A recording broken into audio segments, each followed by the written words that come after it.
Imagine becoming the kind of person who stays calm in chaos, who keeps moving forward no matter what life throws at them. Someone who doesn't break when things get hard, but gets stronger. Someone who doesn't complain, doesn't panic, just handles it. That kind of strength isn't magic. It's built, one mindset shift at a time. But let's be honest. How often do you let small problems ruin your day? How often do you react instead of respond, worry instead of act, get frustrated instead of focused? Most people go through life like leaves in the wind, blown around by emotions, by what others say, by things they can't control. But you're not here to be like most people. You're here to become stronger than them, not out of ego, but out of principle. Today, you're going to discover 50 Stoic lessons that will make you mentally stronger than 99% of people. These aren't just old quotes from dead philosophers. They are tools, powerful, timeless tools, to help you take back control of your mind and your life. So get ready, because after this video, the way you see the world and yourself will never be the same again. Before we begin, I want you to make a commitment to yourself. Write in the comments, "I choose strength." This isn't just a phrase, it's a decision, a signal to your mind that from this moment forward, you're not here to be average, you're here to rise, you're here to lead. So write it down now, and let's begin. Number 1, don't outsource your peace. Your peace is yours. Don't hand it over to other people. Don't let someone's words, opinions, or behavior decide how you feel inside. That's not strength. That's slavery. You weren't born to be ruled by noise, by moods, or by other people's storms. You were born to lead yourself. Every time you say, "They made me angry," or "That ruined my day," you're giving away power that was never theirs to take. No one controls your mind unless you allow it. No event has the power to disturb you unless you let it in. Think about this. Would you leave the front door of your house open for anyone to walk in and make a mess? Then why do you do it with your mind? Why do you let every comment, every piece of bad news, every careless action from others walk in and destroy your inner calm? The Stoics knew this well. Epictetus said, "It's not things that upset us, but our judgment about things." That means your peace doesn't depend on what happens. It depends on how you choose to see it. And that's the key word, choose. You can choose to respond instead of react.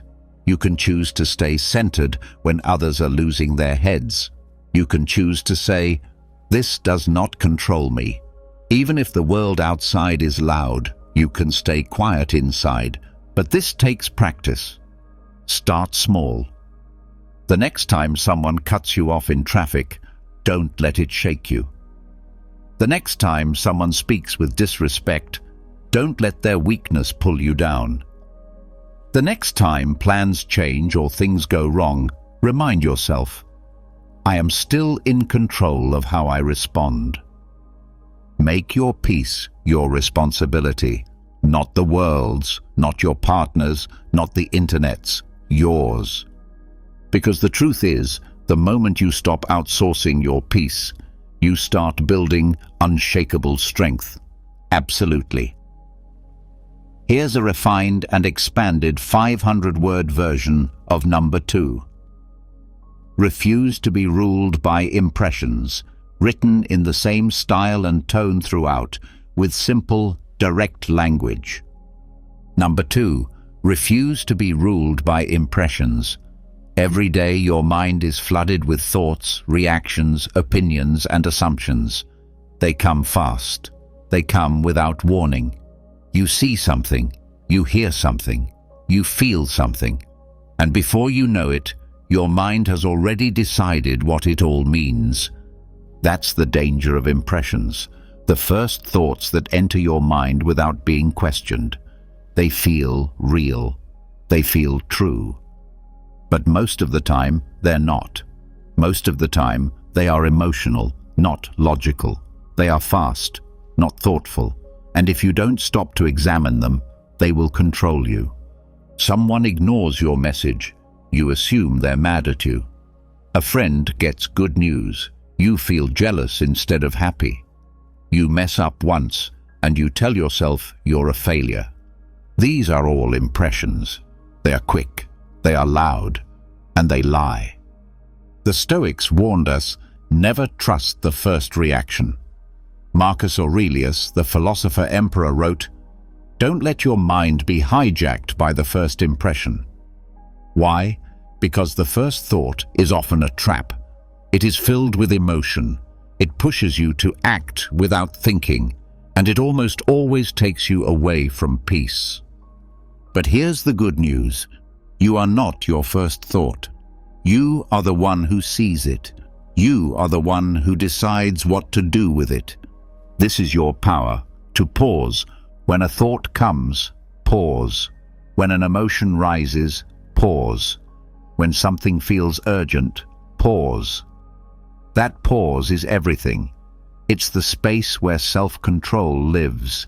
It's the space where wisdom begins. Ask yourself, is this thought true? Do I have proof? Is this helping me or hurting me? Am I seeing clearly or through emotion? Don't just follow the impression, challenge it. That's what makes you strong. Most people live on autopilot. They believe every thought that enters their mind. They react to every feeling. They follow every story their brain tells them, without stopping to ask if any of it is real. But not you. You're learning to lead your mind, not be led by it. You're learning to question first thoughts, not obey them. And yes, it takes practice. It takes discipline. It takes awareness. But each time you pause and look deeper, you're training your mind to be calmer, clearer, stronger. Remember this, impressions are like shadows. They look like something solid, but if you walk up to them, you'll see there's nothing there. Don't fight shadows. Don't chase them. Just turn on the light of reason. You are not here to be ruled by every thought. You are here to rule over your mind with clarity and strength. So next time your emotions rise or your thoughts race, don't follow. Don't react. Pause, breathe, think. Refuse to be ruled by impressions. That's how you stay free. That's how you stay strong. Number 3, train against indignation. Indignation is the feeling that something is unfair, that someone wronged you, that you deserve better. And while it might feel justified in the moment, it's one of the fastest ways to lose your peace and your power. Think about it. Someone cuts in line. Someone speaks to you with disrespect. Someone makes a decision that affects you, and they didn't even ask for your input. Your chest tightens. Your jaw clenches. Your mind goes, how dare they? That's indignation, anger mixed with pride. And if you let it control you, it turns small things into big problems. The Stoics knew this feeling well. That's why they trained against it. Marcus Aurelius reminded himself daily, you will meet people who are rude, selfish, greedy, and arrogant, but they are just being who they are. He didn't say to like it. He said to expect it, to not be surprised by it, to not be ruled by it. When you react with indignation, you are giving your power away. You're letting someone else's behavior decide how you feel. You're turning into the very thing that upsets you. Harsh words, raised voices, tight fists. None of that is strength. That's just losing control. But imagine this instead. Someone disrespects you and you stay calm. Someone tries to provoke you and you don't bite. Someone acts unfairly and you still choose dignity. That's real power. That's the kind of strength that can't be shaken. And no, it's not weakness to stay calm. It's wisdom. Anyone can explode, anyone can shout and complain, but to hold your ground with composure? To look at a situation clearly and respond instead of react? That takes training. So, start now. The next time something bothers you, don't act immediately. Pause. Ask yourself, is this worth my peace? Will anger make this better or worse? Am I reacting out of ego or out of principle? Most of the time you'll see, it's not worth it. Training against indignation doesn't mean becoming passive. It means becoming wise. It means choosing your battles, protecting your energy, and leading with self-control, not emotion. Remember, your strength is not shown by how loudly you shout, but by how quietly you stand. Don't let anger make you small. Train against indignation. Choose calm. Choose strength. Choose clarity. Number 4, be indifferent to your reputation's accuracy. People will talk. They always do. Some will praise you. Some will judge you. Some will misunderstand you completely.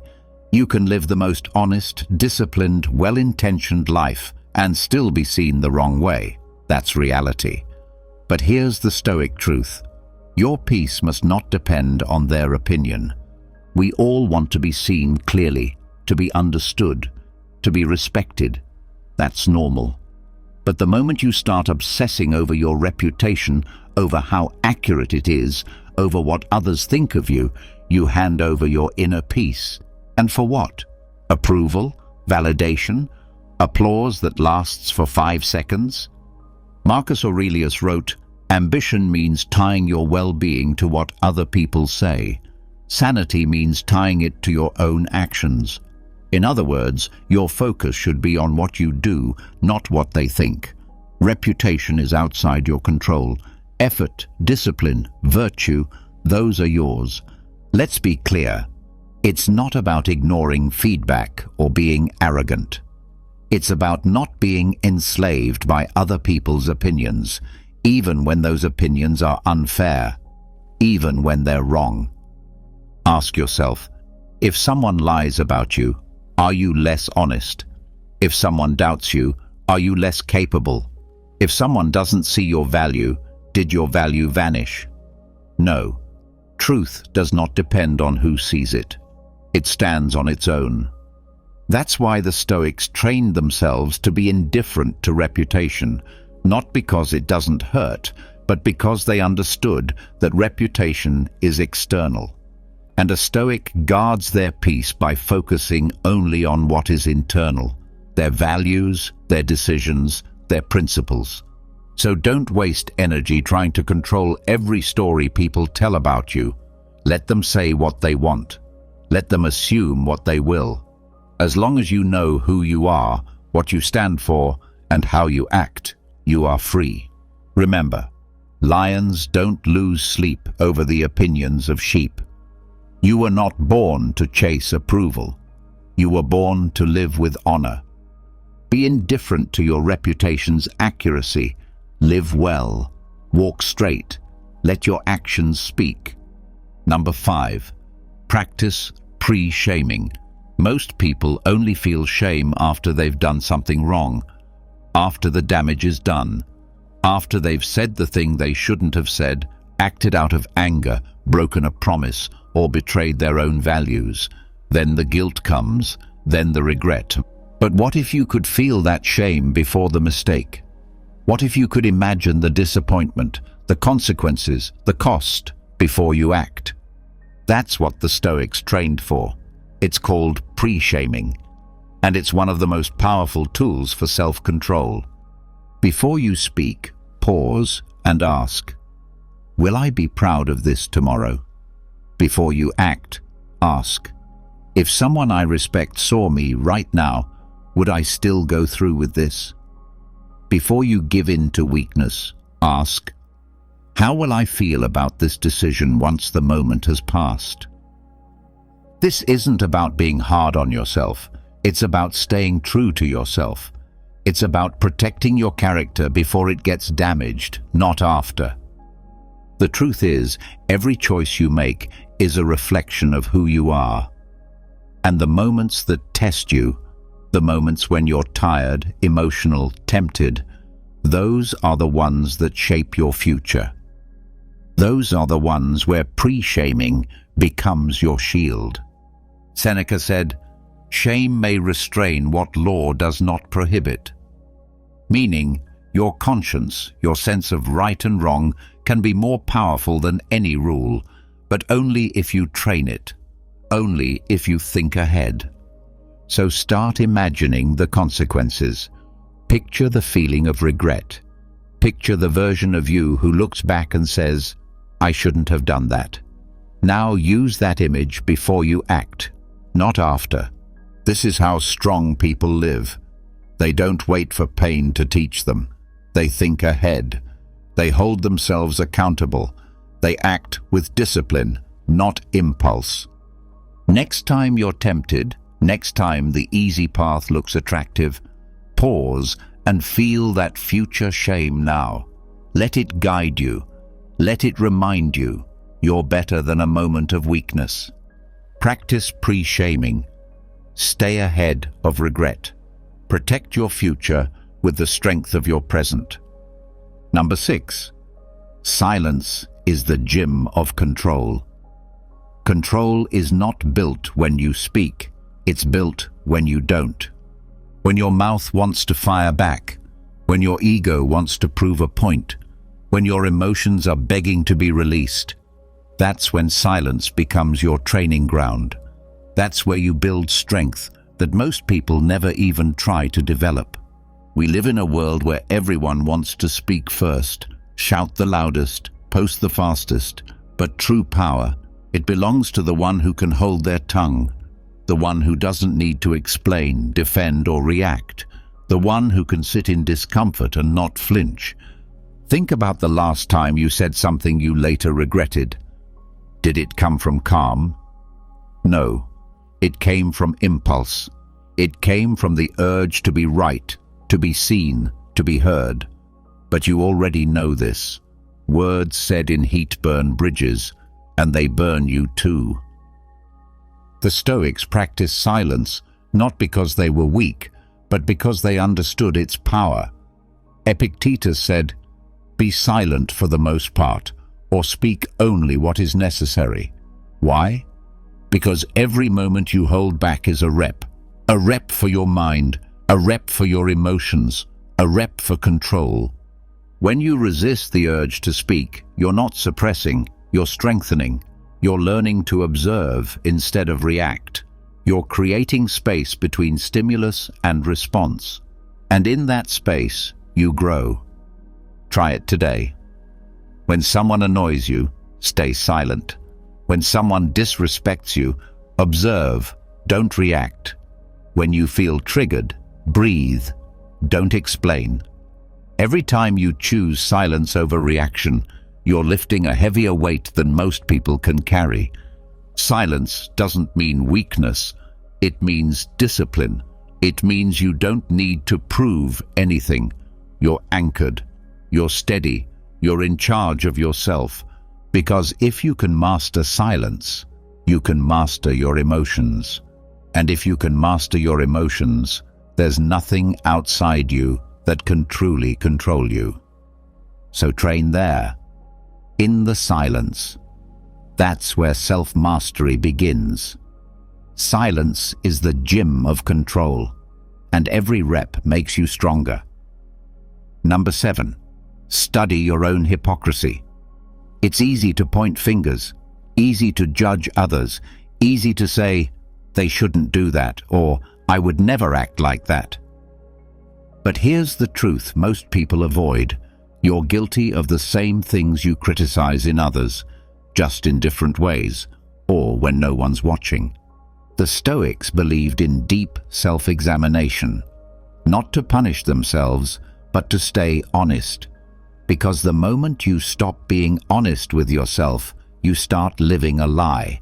And that lie grows, quietly, slowly, until you become blind to your own flaws. That's why you must study your own hypocrisy. When you get angry at someone for being late, ask yourself, have I ever wasted someone else's time? When you call someone lazy, ask, have I never procrastinated? When you gossip, then complain about being judged, stop and look. This is not weakness, this is courage. It takes strength to turn the mirror on yourself. Seneca wrote, "Let us look at our own faults, and not just at the faults of others." Why? Because self-awareness leads to growth, and growth leads to peace. But here's the catch. Most people would rather defend their flaws than fix them. They'd rather pretend to be consistent than admit when they're not. That's ego, that's pride, and that's what keeps people stuck. You can't fix what you won't face. You can't grow if you pretend you're already perfect. So start keeping score, not of others, but of yourself. At the end of the day, ask, what did I criticize today that I also did? Did I expect something from others that I didn't live up to myself? Am I who I say I am, or just pretending? These questions will sting, but they'll also set you free, because when you start studying your own hypocrisy, something shifts. You become more humble, more patient, less judgmental. You stop wasting time criticizing others and start using that energy to improve yourself. And that's what Stoicism is really about, not just appearing virtuous, but being virtuous, quietly, consistently, even when no one's looking. Study your own hypocrisy. Don't fear what you find. Use it to sharpen your character. That's how you stop being part of the problem and start becoming the example. Number 8. Master strategic detachment. You don't have to react to everything. You don't have to carry every problem. You don't have to fix what's not yours to fix. This is where strategic detachment comes in. Not coldness, not apathy, but strength. The strength to take a step back and see clearly. There's a difference between caring and clinging. There's a difference between being present and being consumed. The Stoics understood this. That's why they practiced detachment, not to escape life, but to engage with it wisely. Marcus Aurelius dealt with war, betrayal, disease, and death. But still, he wrote, "You have power over your mind, not outside events. Realize this, and you will find strength." He didn't say, ignore reality. He said, don't be ruled by it. That's detachment. That's strategy. Strategic detachment means stepping back from the storm so you can think clearly. It means protecting your emotions so you can lead with reason. It means understanding that if you get pulled into everything, you lose the ability to change anything. When a situation becomes heated, detach. When someone tries to trigger you, detach.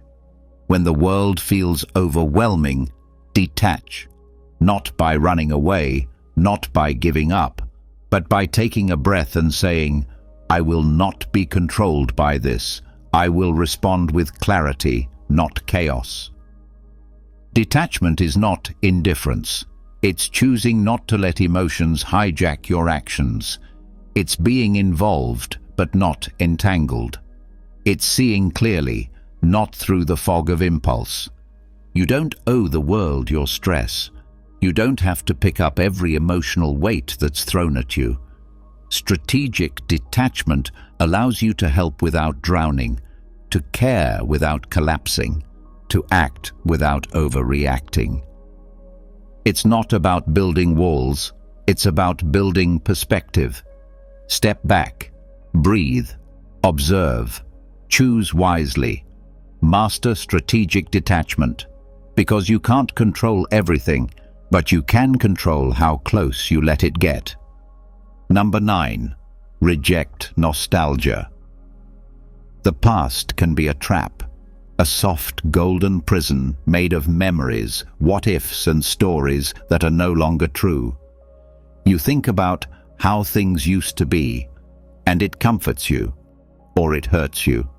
Either way, it pulls you out of the present. And the present is the only place you can actually live, act, and change. Nostalgia feels innocent, but it's dangerous. It whispers that the best days are behind you, that the past was pure, simple, better. But here's the truth. The past was never perfect. You just survived it. You adapted. You grew through it. And now you're here. The Stoics warned against clinging to time that's already gone. Marcus Aurelius reminded himself, the present is all we ever lose. Not because the past is bad, but because focusing on it keeps you from acting now. And the Stoic path is all about now, what you can do, what you can control, who you can become. Think about this. When you're stuck in nostalgia, you're not grateful for the present. You're disappointed by it. You're not moving forward. You're stuck in a story. And worst of all, you miss the opportunities right in front of you because your eyes are fixed on a world that no longer exists. Reject nostalgia, not because the past wasn't valuable, but because it's already served its purpose. It taught you, it shaped you, but it cannot guide you. Only reason and action can do that now. So next time your mind drifts into longing for the good old days, stop and ask, what am I avoiding right now? What am I romanticizing? What can I build today that's even better than yesterday? You weren't meant to live in rewind. You were meant to grow, to evolve, to move forward with strength, not with longing. The present is where your power is. The past is just a chapter you've already written. You don't need to read it again and again. You need to write the next one, with clarity, with intention, and without chains. Reject nostalgia. Honor the past, but don't live there. Your life is happening now, so be here, fully. Number 10. See thoughts as echoes, not commands. Your mind speaks all day long. Thoughts rise, fall, twist, repeat. Some are useful, some are not. Some are wise, most are noise. But here's the truth. Just because a thought appears doesn't mean it must be obeyed. Your thoughts are not orders. They are echoes, reflections of emotions, memories, fears, or random noise from the world around you. One moment your mind says, I can do this. The next, I'm not good enough. One day it says, everything's fine. The next, everything is falling apart. Which one is true? The Stoics taught us, the wise person doesn't follow every thought. They examine it. When a thought shows up, don't salute it like a soldier receiving orders. Observe it like a guard at the gate. Ask, where did this come from? Does it help me? Does it hurt me? Does it align with who I want to be? Most people treat every thought as a fact. I feel anxious, so something must be wrong. I feel angry, so someone must be punished. I feel hopeless, so maybe I am. But those are just feelings disguised as truth. They're not truth. They're weather, passing through. Don't build your life around a cloud. Epictetus said, it's not what happens to you, but how you think about it that matters. The Stoics knew the mind can be trained, and training starts with awareness. Noticing the thought, questioning it, then choosing to follow it, or let it go. Try it. The next time a thought comes, pause. Don't grab it. Don't push it away. Just look at it. Name it. This is worry. This is ego. This is fear. When you name it, you create distance. When you create distance, you create power. Your mind will keep talking. That's what it does. But you get to choose what you believe. You get to choose what you act on. So don't treat thoughts like commands. Treat them like echoes. Some you'll keep, most you'll let fade. That's how you stay free. That's how you stay strong. Number 11. Shrink your footprint of need. Need less. That's the message. In a world that constantly tells you to want more, chase more, collect more, the Stoic chooses less. Not because they can't have more, but because they know freedom lives in simplicity. Every extra thing you need becomes a chain. Every craving becomes a weakness. Every desire becomes a distraction from what truly matters. The more you need to feel okay, the more you give the world power over your peace. Seneca said, "Being poor is not having too little, it is wanting more." And he was right. Some people have everything, yet feel empty. Others have almost nothing, and still walk with calm and confidence. The difference? One controls their needs, the other is controlled by them. So shrink your footprint of need. Ask yourself, do I really need this? Or have I just been told I should want it? Would my peace disappear without it? If yes, then it owns you. The Stoics practiced this daily. They called it voluntary discomfort, sleeping on the floor, eating plain food, walking in the cold, not to suffer, but to remind themselves, I can be okay with less. Try it. Choose to go without sometimes. Delay gratification. Say no to comfort when it's easy to grab. Learn that you're stronger than your cravings, because every time you choose less, your mind gets clearer, your body gets tougher, your soul gets quieter, and you stop being a slave to things that don't actually matter. Don't misunderstand. Stoicism isn't about being poor or rejecting joy. It's about not needing excess to feel whole. It's about being complete within yourself. Most people build their lives around stuff, status, luxury, attention. But what happens when those things are gone? Who are you without them? That's what the Stoic trains for, to be content with little, to walk freely in a world full of noise and need. Shrink your footprint of need. The less you depend on, the more unshakable you become. And that's real power. Number 12. Delay praise as a discipline. You did something well. You finished the task. You stayed calm under pressure. You showed up with discipline. Naturally, a part of you wants to be seen, to be told, "Good job," to hear applause. That's normal. But here's the danger. If you start needing praise to stay motivated, you're no longer in control. Your motivation belongs to other people. The Stoics didn't chase applause. They chased virtue.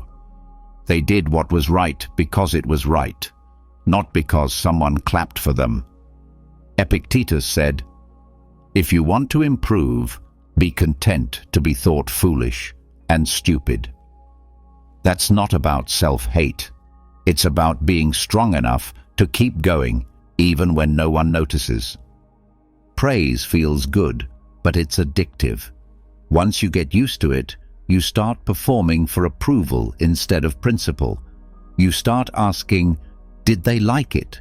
Instead of, was it good? Was it right? And when the applause doesn't come, you hesitate, you slow down, or worse, you quit. But strength is built in silence, in the hours when no one is watching, in the work done without credit, in the discipline that doesn't post itself online. So practice this. Do something good today and don't tell anyone. Help someone and keep it private. Make progress without posting proof. Then sit with it. Feel the urge to be praised and don't feed it. That's your training. That's discipline. You don't have to hate praise. You just don't have to rely on it. Let it come if it comes, but never let it be your reason. When you delay praise, you train yourself to act from character, not ego. You build an inner standard that doesn't rise and fall with likes, comments, or compliments. Let your reward be the growth itself.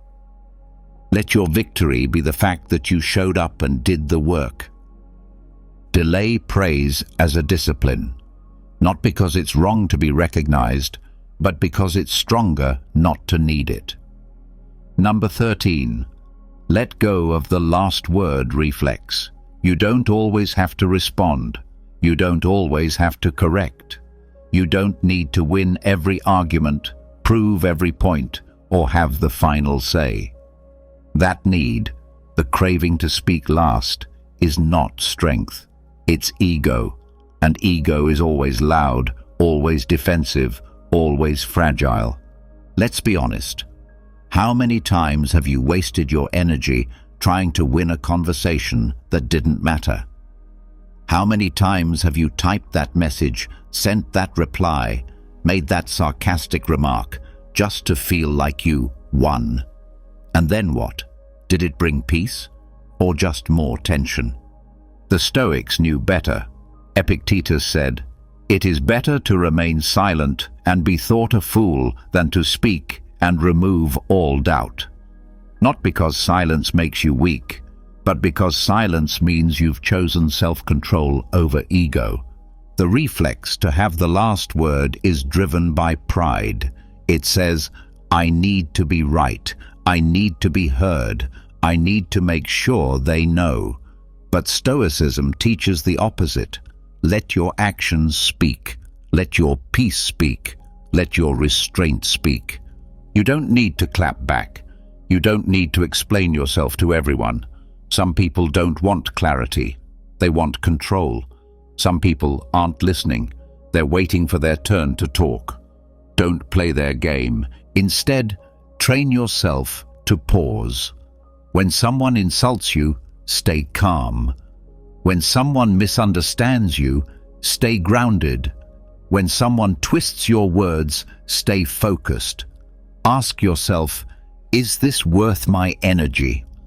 Does silence protect my peace better than words right now? Am I trying to be helpful or just trying to be right? Letting go of the last word doesn't mean you're weak. It means you're wise enough to know that truth doesn't need to shout, that dignity doesn't argue, that real strength is calm, not loud. So next time the urge rises, the itch to reply, correct, or clap back, pause, breathe, let it pass, let them talk, let go of the last word reflex. Choose stillness over noise. That's how you rise above. That's how you lead. Number 14. Refuse unearned opinions. Everybody has an opinion. Most give it freely, loudly, without being asked. But here's the truth. Not every opinion deserves your attention. Not every voice should enter your mind. And not every critic has earned the right to speak into your life. The Stoics understood this. Epictetus said, if someone tried to hand you a rotten fish, would you take it? Then why do you accept worthless opinions, judgments from people who don't know your path, don't share your values, and wouldn't carry the weight you carry? You must learn to separate noise from wisdom. If someone hasn't done the work, their opinion on your effort means nothing. If someone wouldn't trade places with you, if they wouldn't live with your choices, your pressure, your mission, why let their words shape your path? Look around. Most people are quick to speak and slow to understand. They judge from the outside. They speak from insecurity, not insight. They don't see the late nights, the quiet discipline, the inner battles. All they see is a moment, and they think they know the whole story. Don't argue. Don't defend. Just remember, they didn't earn the right to shape you. Now, this isn't about arrogance. It's not about rejecting all feedback. It's about having a filter, a strong one. If the person giving advice lives by the same values, if they've walked the road you're walking, if they speak with humility and care, listen. But if they haven't earned it, let it go. Practice this. When you hear criticism, don't react. Pause. Ask, does this person live with discipline? Do they speak from experience? Do they actually care if I grow? If the answer is no, move on. Fast. You're not here to live according to untested opinions. You're here to live by tested principles, by truth, by strength. So let the world talk. Let them assume. Let them judge from a distance. You know who you are. You know what you're building. Refuse unearned opinions and protect your mind like it's sacred, because it is. Number 15. Fast from outrage. Outrage is addictive. It feels powerful in the moment, like fire in your chest, like something righteous, something bold. But most of the time it's just noise, loud, emotional, uncontrolled noise. And the more you feed it, the weaker you become. Today, people wake up looking for something to be mad about. A tweet, a headline, a comment, a mistake. It doesn't matter how small. If it gives them a reason to explode, they take it. And it drains them. Hour by hour, day by day, they burn themselves out over things they cannot control. The Stoic doesn't live that way. The Stoic fasts from outrage. Marcus Aurelius wrote, "How much more harmful are the consequences of anger than the things that caused it?" He knew outrage doesn't solve the problem. It only adds to it. It clouds the mind. It steals your reason. It turns you into what you claim to oppose. So try this. Go a full day without outrage. No matter what happens, don't take the bait. Someone cuts you off, let it go. Someone says something offensive, don't react. The news shows something that stirs your anger. Pause and observe. Don't feed it. You'll feel the pull, the heat, the desire to react. But in that moment, you have a choice. React like everyone else, or rise above it. And when you feel that urge, ask yourself, is this helping me? Is this making me wiser or just louder?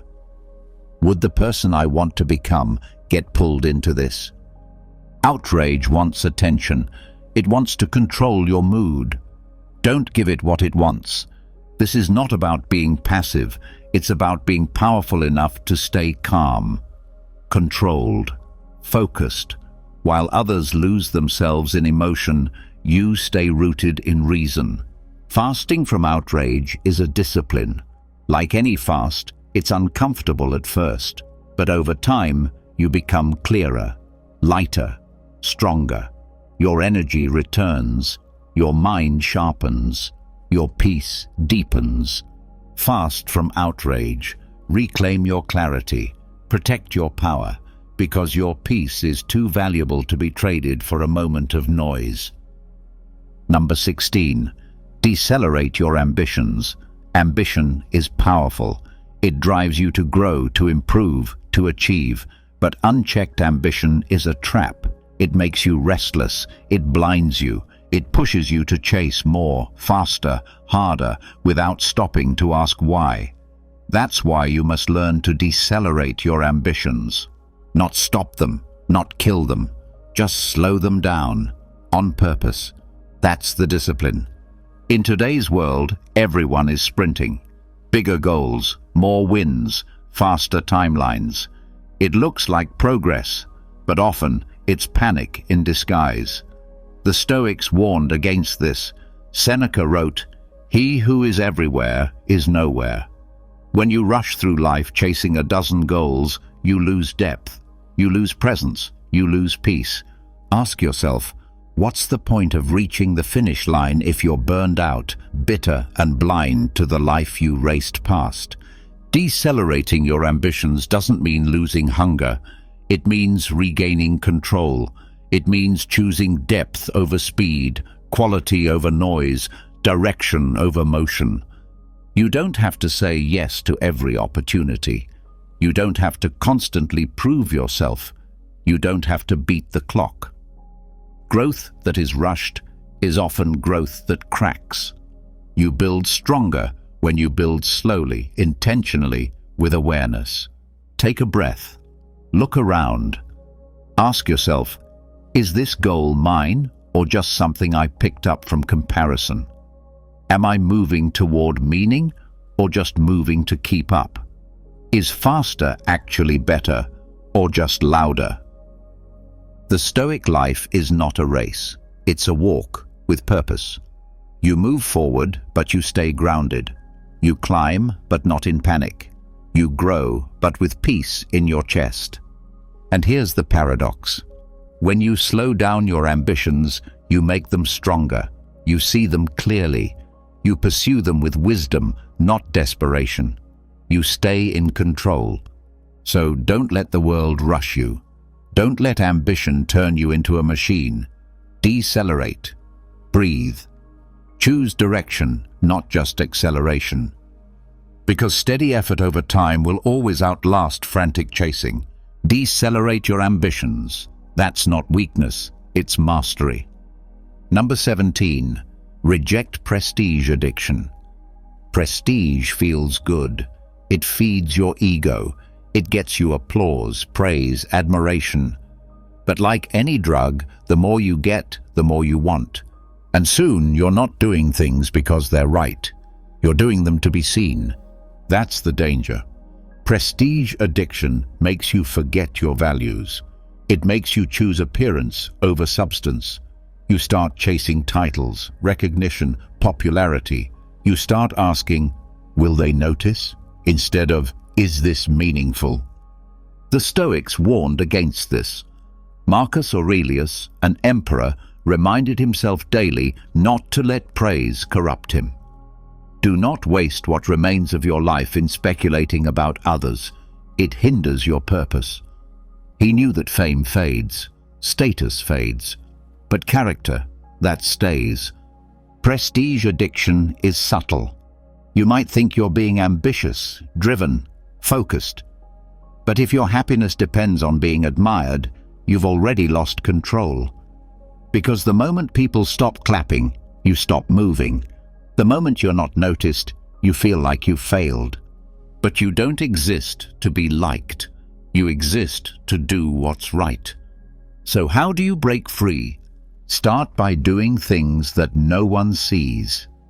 Acts of discipline, service, patience, done in silence.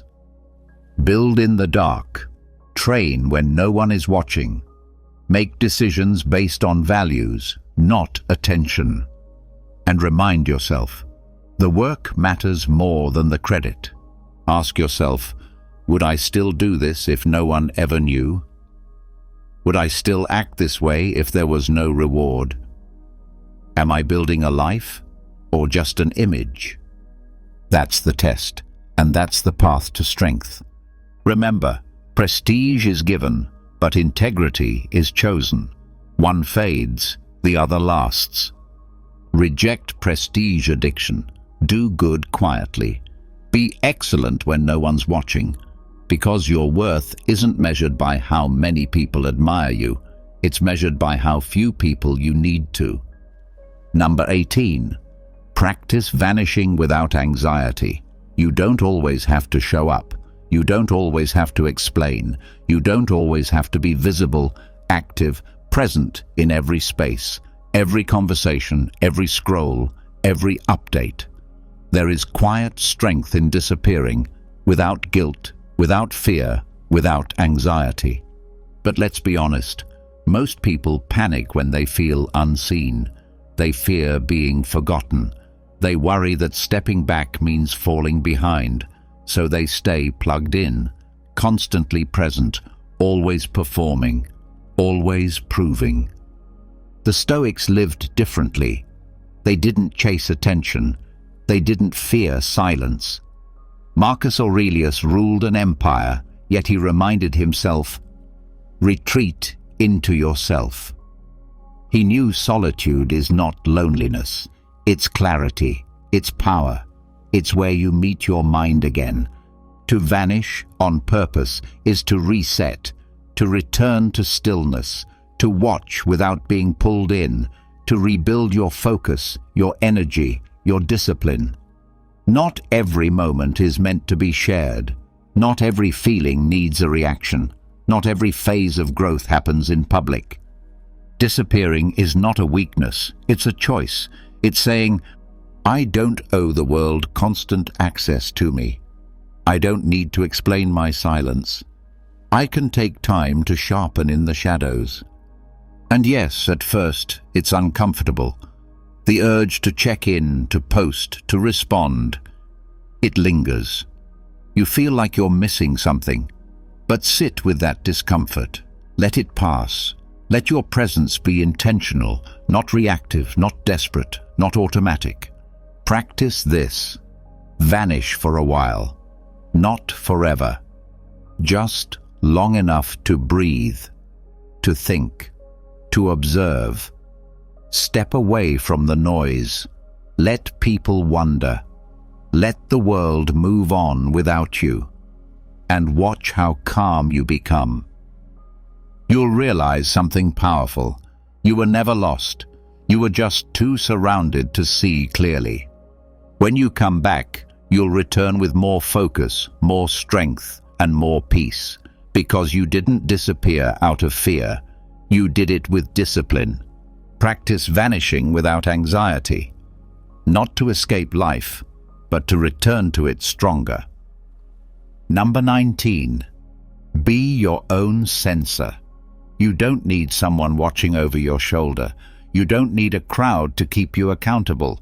You don't need rules posted on the wall.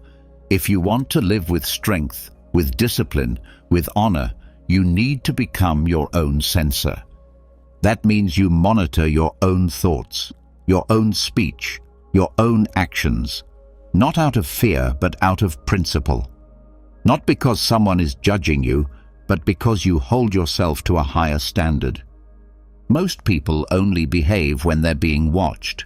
They act respectful when someone important is in the room. They work hard when the boss walks by. They stay polite when they know it'll be seen. But the Stoic doesn't need an audience. The Stoic leads themselves, especially when no one is watching. Epictetus said, "Know first who you are, and then adorn yourself accordingly." In other words, once you know the kind of person you want to be, start acting like it, without needing reminders, applause, or pressure. Being your own censor means catching yourself in the small moments. You're about to lie. Stop yourself. You're tempted to cut corners. Remember your principles. You feel like speaking out of anger. Pause and choose better. Not because you'll be punished if you don't, but because you respect yourself enough not to slip.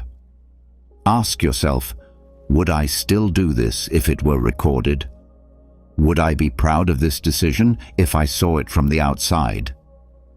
Am I living by my values or just avoiding guilt? This is not about being rigid or self-critical. It's about living with clarity and self-respect. It's about having an internal compass that doesn't waver, no matter what the world is doing around you. The strongest people are not those with the most rules. They're the ones who don't need them. So from now on, don't wait to be corrected. Correct yourself. Don't wait to be told. No. Don't wait to be caught. Rise above the need. Be your own censor. Lead yourself. That's what it means to be truly free. Number 20. Say no without armor. You don't need to explain. You don't need to justify. You don't need to soften your boundaries with fake excuses or nervous smiles. You are allowed to say no, clearly, calmly, and without guilt. But most people don't. They armor up. They over-explain. They wrap their no in fluff. hoping to avoid disapproval. They say, "I'm really busy, maybe later," when the truth is, they just don't want to. And that's okay, that's honest. But we've been trained to believe that saying no makes us selfish, rude, or difficult. The Stoics didn't believe that. They believed in living by reason, not fear, in doing what is right, not what is easy. Saying no when you mean no is not harsh. It's strong, it's clean, it's clear. Every time you say yes to something you don't believe in, don't care about, or don't have energy for, you're stealing time from what matters most. You're trading your peace for comfort. And comfort, in this case, is weakness. Learn to say no without armor. Not with arrogance, but with confidence. Not with coldness, but with clarity. You don't owe everyone access. You don't owe everyone your time. You can decline an invitation. You can walk away from a conversation. You can pass on a project. And you don't have to dress it up. Try this. The next time you want to say no, just say it. Don't explain it unless you truly want to. Don't pad it with apologies you don't mean. Stand on your values. Trust your reasons. Let the silence after your no be part of your strength. A clear no is better than a dishonest yes. It's more respectful to others and far more respectful to yourself. So drop the armor. Let the word speak for itself. Say no with peace. Say no with purpose. Say no like someone who knows what they stand for. Say no without armor. That's not rejection, it's self-respect. Number 21. Expect betrayal without bitterness. At some point, someone you trust will let you down. A friend, a partner, a colleague, maybe even family. It won't be fair. It won't make sense. And yes, it will hurt. But if you're walking the Stoic path, you must learn this. Betrayal is part of life, and bitterness is a choice. Most people carry betrayal like a wound that never heals. They replay the moment. They build walls. They grow cold. But in doing so, they give the person who betrayed them more power than they ever deserved. The Stoic doesn't live that way. The Stoic accepts reality. People are flawed, even the ones you love, even the ones with good intentions. Marcus Aurelius reminded himself, when you wake up in the morning, tell yourself, you will meet people who are selfish, ungrateful, dishonest, jealous. Not to become cynical, but to prepare, so that when betrayal happens, you're not surprised and you're not shaken. Expect betrayal, not because you want it, but because you're wise enough to know it happens. It's not personal, it's human nature, weakness, fear, greed. These things live in everyone, including you. But here's the key. Don't let betrayal turn you bitter. Don't become what hurt you. Don't close off your heart to protect your pride. Forgiveness isn't weakness. It's wisdom. It's strength. It's saying, you don't control my peace. I release this and I move forward. Bitterness is a slow poison. You think it protects you, but it only damages you. It keeps you locked in a story that's already over. The Stoic doesn't cling to stories. They cling to reality. And the reality is this: betrayal happens. People fail. You learn. You adapt. You keep your peace. So next time someone breaks your trust, feel the pain, but don't stay there. Reflect, but don't ruminate. Expect it, but don't fear it. Ask yourself, what can I learn from this? How can I protect my peace going forward? Who do I want to be, even when others fail me? Expect betrayal without bitterness. Let it sharpen your judgment, not harden your heart. That's how you stay open, without being naive. That's how you stay strong, without growing cold. Number 22. Rehearse others' errors. People will disappoint you. They will lie. They will be careless. They will forget, ignore, betray, overreact, and underdeliver. That's life. That's humanity. And if you expect perfection, you will break. But if you rehearse their errors, prepare for them ahead of time, you stay strong, calm, and unshaken. The Stoics had a name for this: Premeditatio malorum, the premeditation of evils. Marcus Aurelius began each day by imagining the rudeness, the selfishness, the ignorance he would face, not to become bitter, but to build mental armor, to walk into the world ready, not reactive. You don't rehearse others' errors to judge them. You do it to stop being surprised. You know someone will speak out of turn. Someone will cut you off. Someone will take credit for your work. Someone won't text back. Someone will act from ego instead of understanding. So why be shocked when it happens? Rehearsing it doesn't mean you expect the worst from everyone. It means you are choosing wisdom over fantasy. It means you're preparing your mind the same way a soldier trains for battle, before the battle begins. Here's how to practice it. Each morning, take 1 quiet minute. Say to yourself, today I will face rudeness. I will face carelessness. I may be let down. Then say, and when it happens, I will remain calm.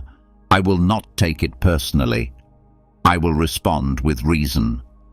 That one mental rehearsal can change your entire day, because now when someone slips, you won't take it as a personal attack.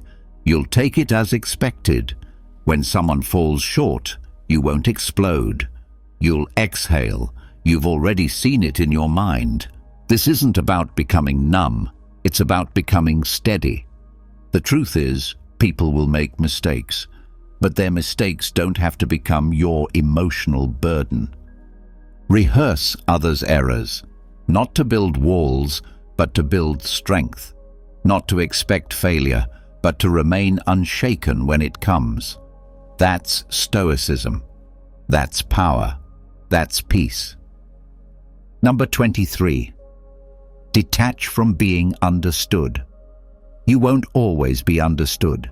You can speak clearly, act with good intentions, explain yourself calmly, and still, people will twist your words, misread your actions, and assign motives that don't belong to you.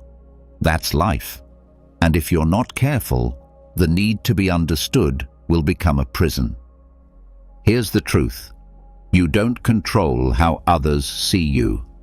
You only control what you do, how you think, and the values you live by. If your peace depends on being seen correctly, you've handed your happiness to the world, and the world is careless with it. The Stoics knew this. Epictetus said, "If you want to improve, be content to be thought foolish and stupid." Why? Because growth often looks strange to others. Discipline looks cold. Silence looks passive. Strength looks harsh. People misunderstand what they don't practice. And that's not your burden to carry. Detachment is not indifference. It's freedom from emotional dependence. It's the ability to say, I know who I am. If they don't understand, that's okay. This isn't easy. The ego wants to explain itself, to be seen, to be validated. But the more you chase understanding from others, the more you lose understanding of yourself. So train to let go. Let people misjudge you. Let them question your silence, your choices, your path. You're not here to be explained. You're here to live with clarity. Be kind, but don't over-explain. Be true, but don't beg to be seen. Let your actions do the speaking, even if the world chooses not to listen. Ask yourself, if I'm misunderstood, does it change my principles? Am I living for truth or for approval? Is peace worth more than being right in someone else's eyes? detach from being understood, not out of arrogance, but out of wisdom. Because when you stop needing to be seen correctly, you finally start seeing yourself clearly. Number 24. View rejection as neutrality. Rejection feels personal. It stings. It echoes in your mind like a message that says, "You're not enough." But that's a lie. The truth is, rejection isn't a weapon, it's a signal. And most of the time it has nothing to do with your worth. The Stoics taught us to see things as they are, not as we feel they are. So here's how to see rejection the Stoic way. As neutral. Not good, not bad, just information. Just one path closed so another can open. You didn't get the job? That's a fact, not an insult. Someone didn't choose you. That's a decision, not a judgment. A door shut in your face. That's direction, not disgrace. When you take rejection personally, you give it power. You let it define you. But when you see it with clarity, you realize it's just life moving, shifting, guiding, not punishing you, positioning you. Marcus Aurelius said, "Choose not to be harmed, and you won't feel harmed." The same applies to rejection. If you don't see it as failure, it won't be failure. If you don't take it as shame, it won't be shame. It's your interpretation that shapes your experience, not the event itself. Next time you're rejected, pause. Don't react. Don't spiral. Just ask, is this really an attack, or is it just a redirection?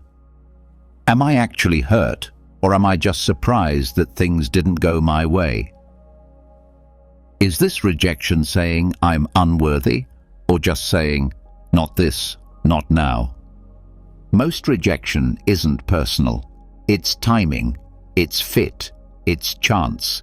And even when it is personal, it still doesn't define you. It just reveals who or what isn't aligned with your path.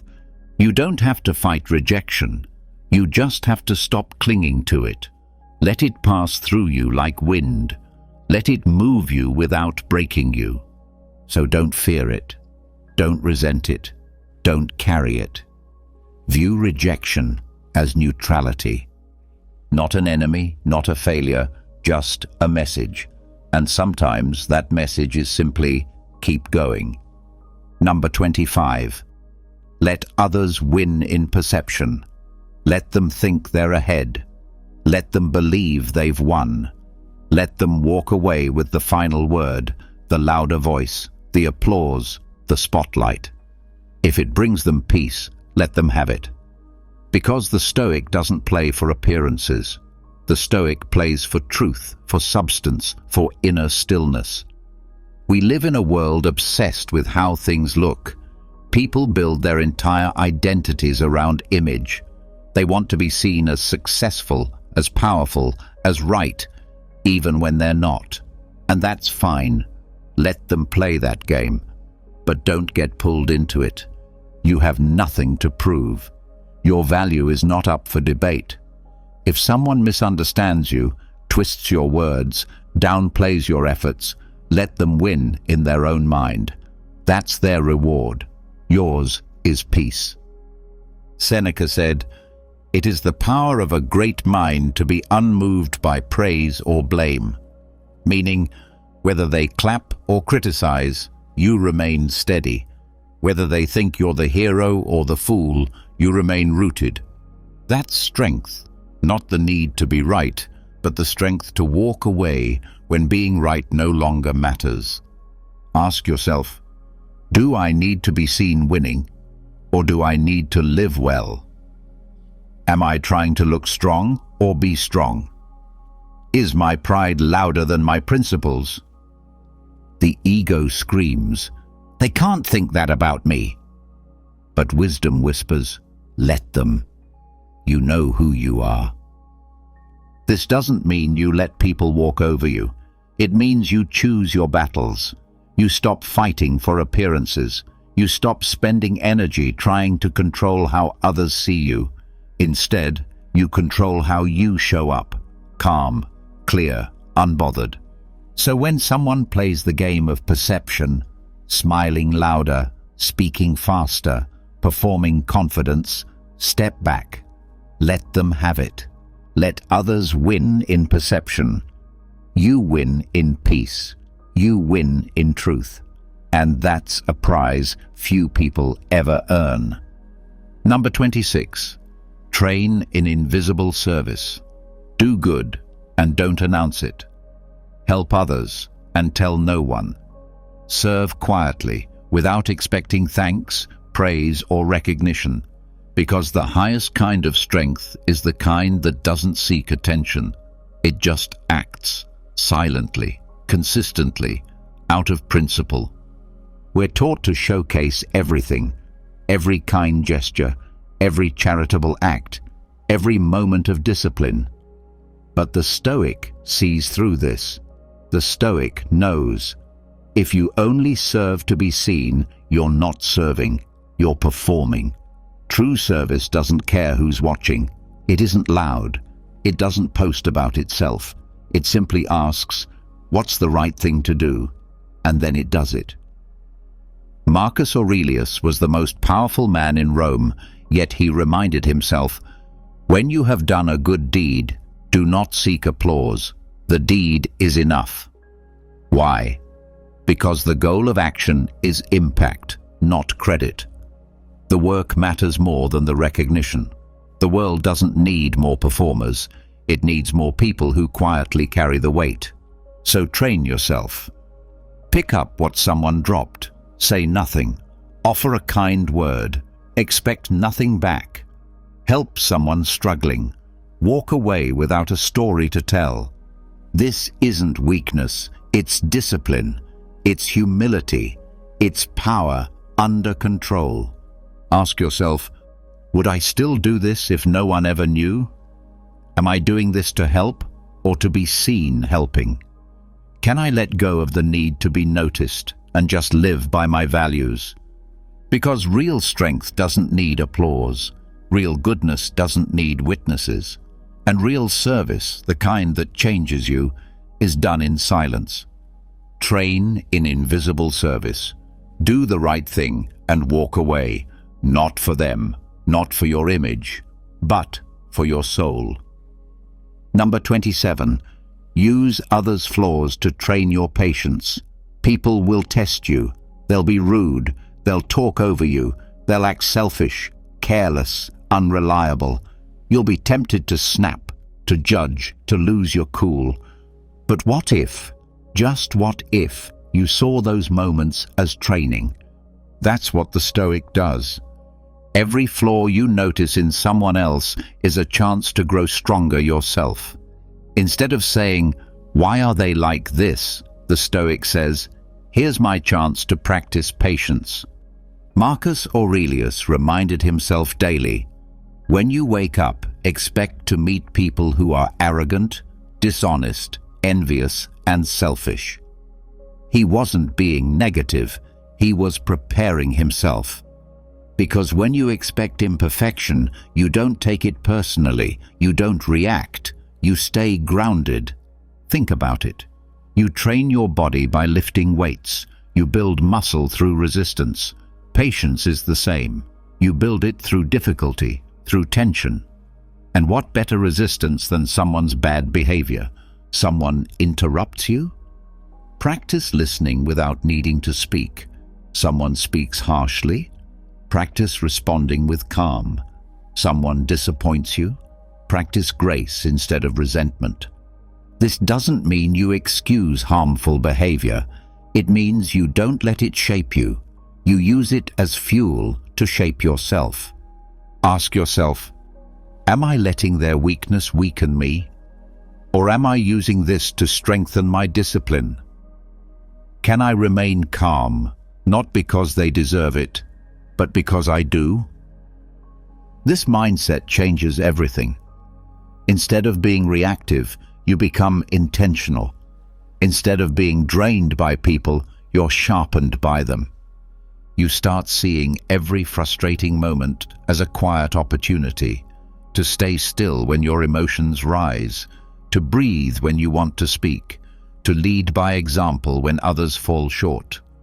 That's how the Stoic becomes unshakable, not by avoiding difficult people, but by training through them. Use others' flaws to train your patience, not for them, for you, because every test is a chance to build the strength no one can take from you. Number 28. Observe without reacting. Not everything needs your opinion. Not everything needs your reaction. In fact, the more you observe without reacting, the stronger you become. Because in that space, between what happens and what you do, you gain control, and that's where power lives. Someone says something offensive? You don't have to reply. A problem shows up suddenly? You don't have to panic. A feeling rises inside you? You don't have to act on it. The Stoic is not cold, but they are composed. They know how to pause, to watch, to listen. Marcus Aurelius wrote, "You have power over your mind, not outside events.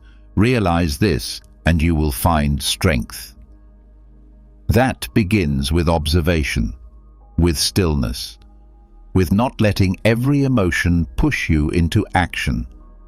Most people react instantly. They speak before thinking. They type before breathing. They explode at the first sign of discomfort, and then they regret it. They apologize. They clean up the mess. But the Stoic chooses the higher ground, to see clearly before responding, to watch their own mind, to step back and say, "Let me look at this first." This is not weakness. This is mastery. Because when you react to everything, you become a puppet, pulled by emotion, by others, by chaos. But when you observe without reacting, you become grounded, unshaken, clear. So start training it. When someone frustrates you, pause. When something surprises you, breathe. When a feeling rises, watch it. Don't judge it, just observe. Ask yourself, what's really happening here? Is this worth my energy? Am I responding with wisdom or just reacting out of habit? Silence is powerful. Stillness is strength. You don't have to fight every battle. You don't have to answer every insult. You don't have to move just because something stirs. Observe without reacting. Let the storm pass. Let the noise fade. And when you do act, do it with clarity, not impulse. That's how you lead yourself. That's how you lead others. Number 29. Watch your face. You speak even when you say nothing. Your face, your eyes, your mouth, your posture, it all reveals what's going on inside. Disapproval, frustration, arrogance, impatience.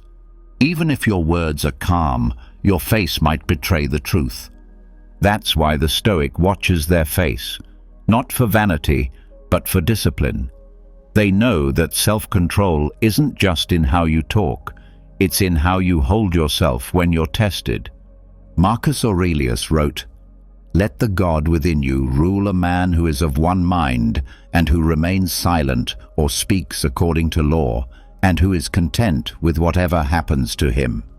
In simple terms, your outward expression should reflect inner calm, not irritation, not superiority, not panic. When someone disagrees with you, do you smirk? When you're waiting impatiently, do your eyes roll? When you're under pressure, does your frustration leak through your expression?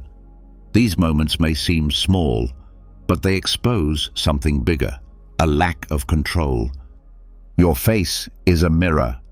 It shows whether your principles are steady or just words. So train it. When someone annoys you, practice softening your expression. When you feel judgment rise, keep your face still. When things don't go your way, let your eyes stay calm. This isn't about pretending, it's about alignment, about making sure your outside matches the discipline you're building inside. Ask yourself, what is my face saying right now? Would I be proud of this expression if someone I respect saw it? Am I reacting or responding with presence? Because every glance, every raised eyebrow, every sigh, they all tell a story. And if you're not careful, they'll speak for you before your values do. The Stoic face is not blank, it's composed. It's not fake, it's trained. It doesn't hide emotion, it chooses when and how to express it. Watch your face. Let it show poise, not pride, peace, not ego. And in time, your presence alone will speak volumes without you saying a word. Number 30. Love others stoically. Love is not weakness. Real love, the kind the Stoics lived by, is strength under control. It's deep, loyal, steady, but never possessive, never desperate, never dependent.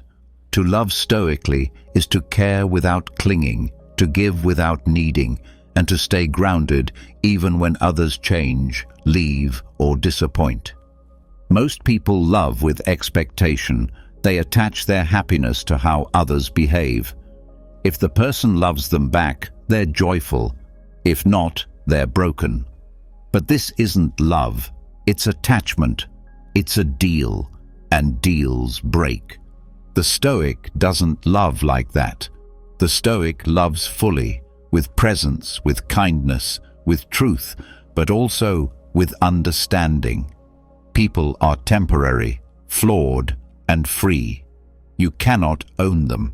You cannot control them, and trying to will only bring pain. Epictetus said, "When you kiss your child, say to yourself, 'Tomorrow they may die.' Not to be cold, but to love with full awareness of loss, to not take a single moment for granted, to hold people gently, not tightly." Loving stoically means this: you're there for others, but not destroyed when they leave. You're kind, but not controlled by their approval. You forgive, but don't become blind. You help, but you don't demand anything back.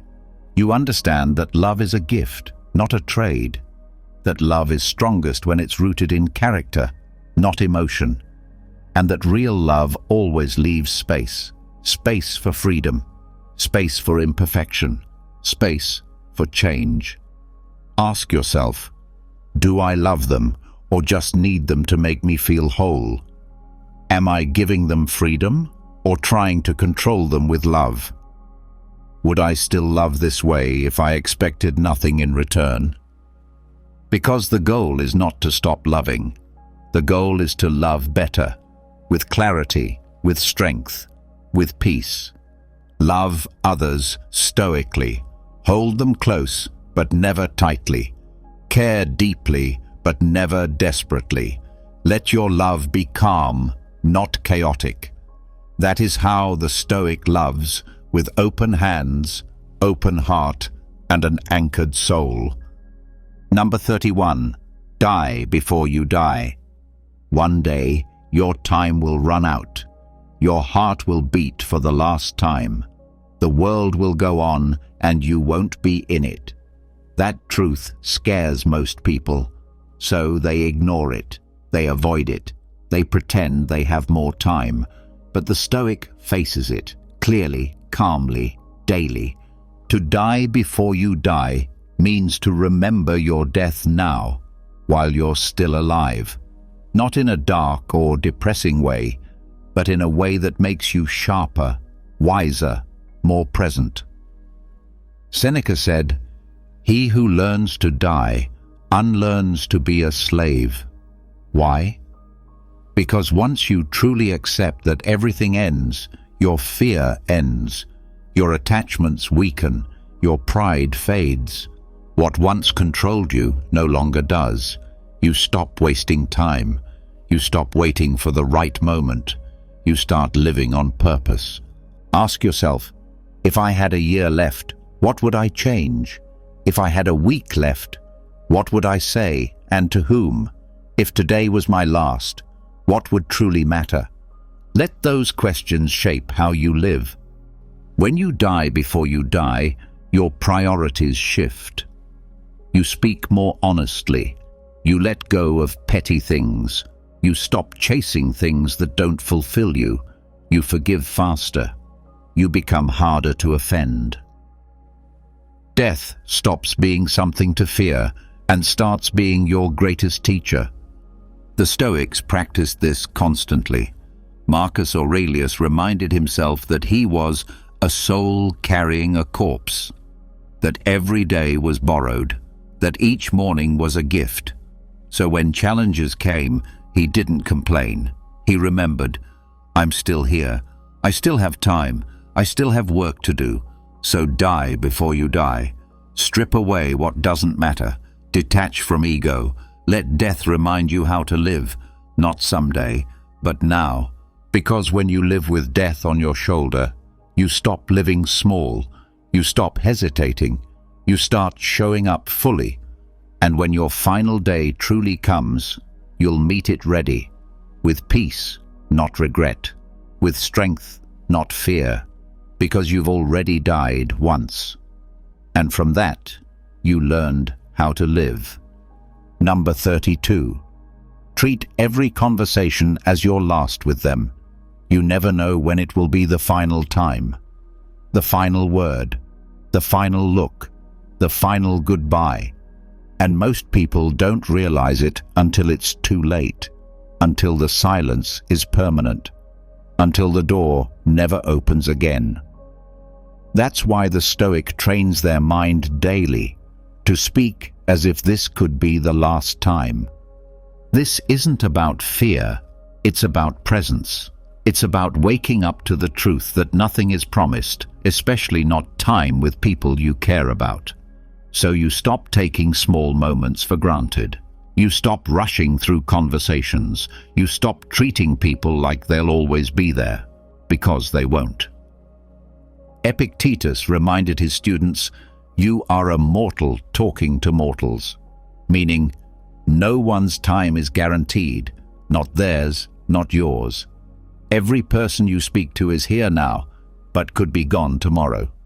And if that thought humbles you, good, let it. Next time you speak to someone, slow down. Look them in the eye. Listen, not to reply, but to understand. Speak, not just to fill space, but to say something that matters. Leave them better, even if only with a kind word or a moment of respect. Ask yourself, if this were our last conversation, would I be proud of how I showed up? Did I give them attention or just words? Did I speak from ego or from care? This mindset doesn't make you sad, it makes you intentional. It makes you choose your words wisely. It makes you love without hesitation and forgive faster. It makes you live with fewer regrets. The Stoic doesn't fear the end, they prepare for it. And in doing so, they live more fully in the present. They leave nothing unsaid, nothing assumed, nothing wasted. So practice it, even in small talks, even in difficult moments. Speak with honesty, act with warmth. Let people feel that they mattered in your presence. Treat every conversation as your last with them, because one day it will be. And when that day comes, you'll be grateful you spoke with your heart, not your ego. Number 33.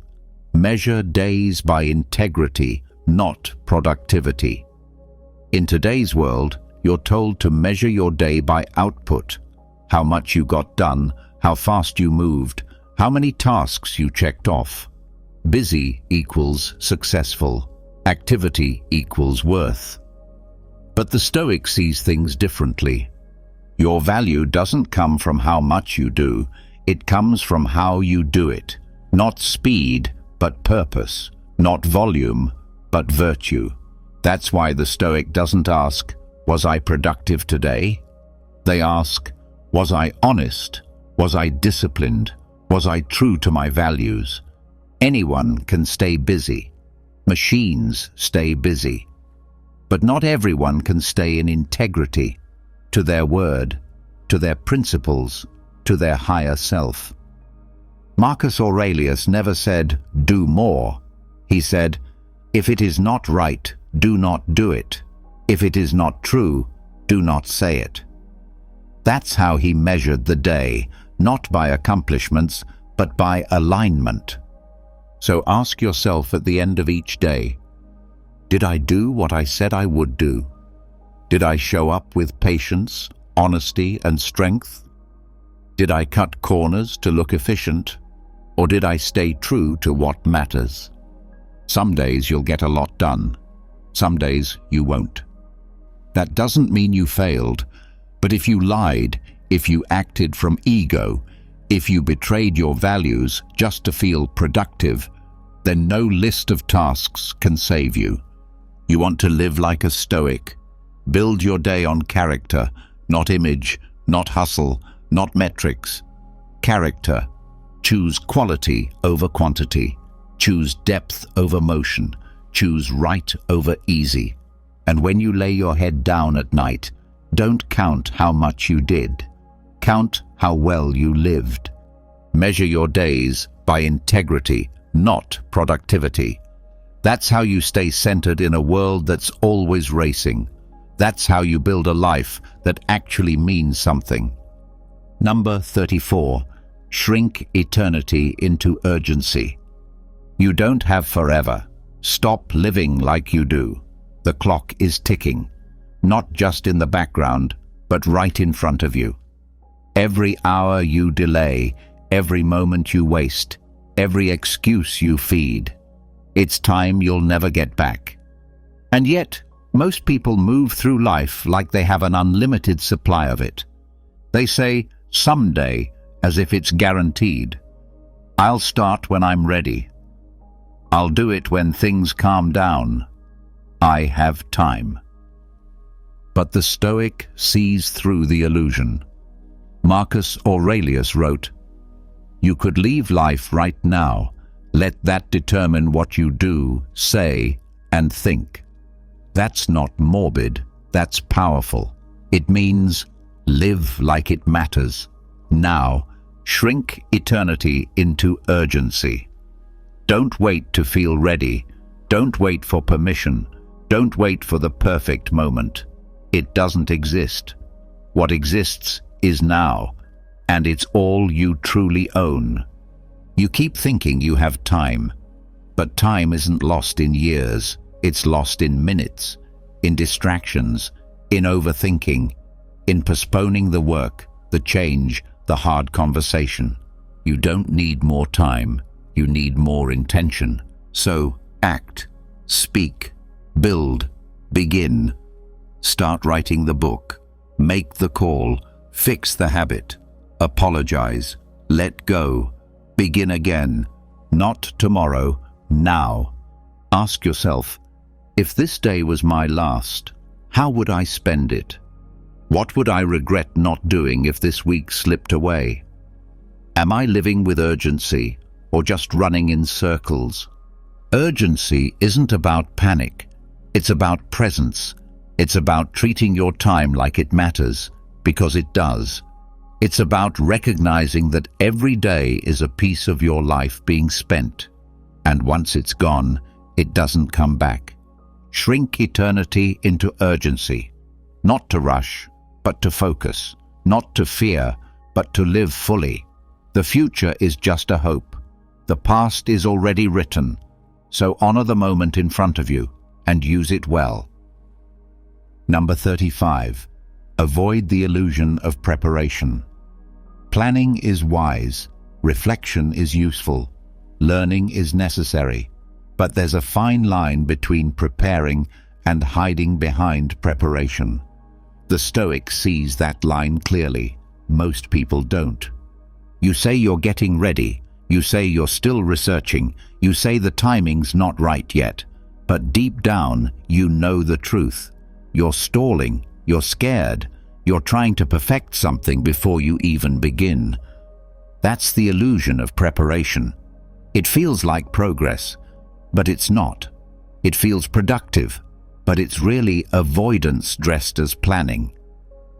The Stoics didn't waste time.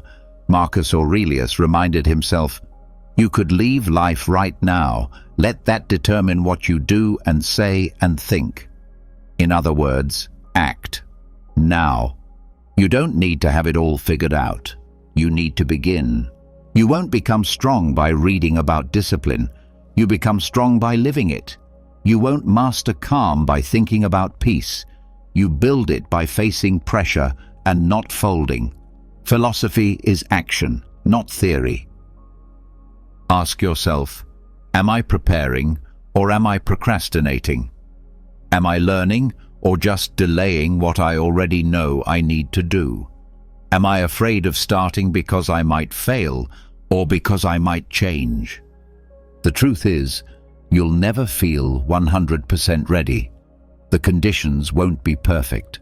The fear won't fully go away, and that's okay. Start anyway.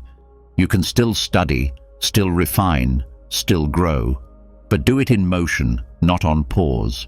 Avoid the illusion of preparation, because every day you wait for perfect, you lose a chance to become better through action. Jump in, fall, adjust, repeat. That's how you grow. The Stoic doesn't sit on the sidelines of life. They step in with clarity, with courage, with a willingness to fail. You don't need more time. You need more truth. And the truth is, you're ready enough. Now go. Number 36. Exit gracefully. Not every chapter is meant to last. Not every place is meant to be stayed in. Not every person is meant to walk with you forever. But when it's time to leave, leave with grace, not drama. Leave with calm, not chaos. Exit gracefully. The ego wants to slam the door, to announce the exit, to burn the bridge and say, they'll regret this. But that's not strength. That's pride wounded and loud. The Stoic doesn't need to prove anything on the way out. They've already said what needed to be said, with their actions, with their values, with their peace. Seneca wrote, "As is a tale, so is life. Not how long it is, but how good it is what matters." That applies to your roles, your jobs, your relationships, your seasons of life. What matters is not how long you stayed, but how you carried yourself when you walked away. A clean exit is a sign of a clean mind. It means you don't leave behind bitterness, resentment, or regret. You leave behind clarity, maturity, self-respect.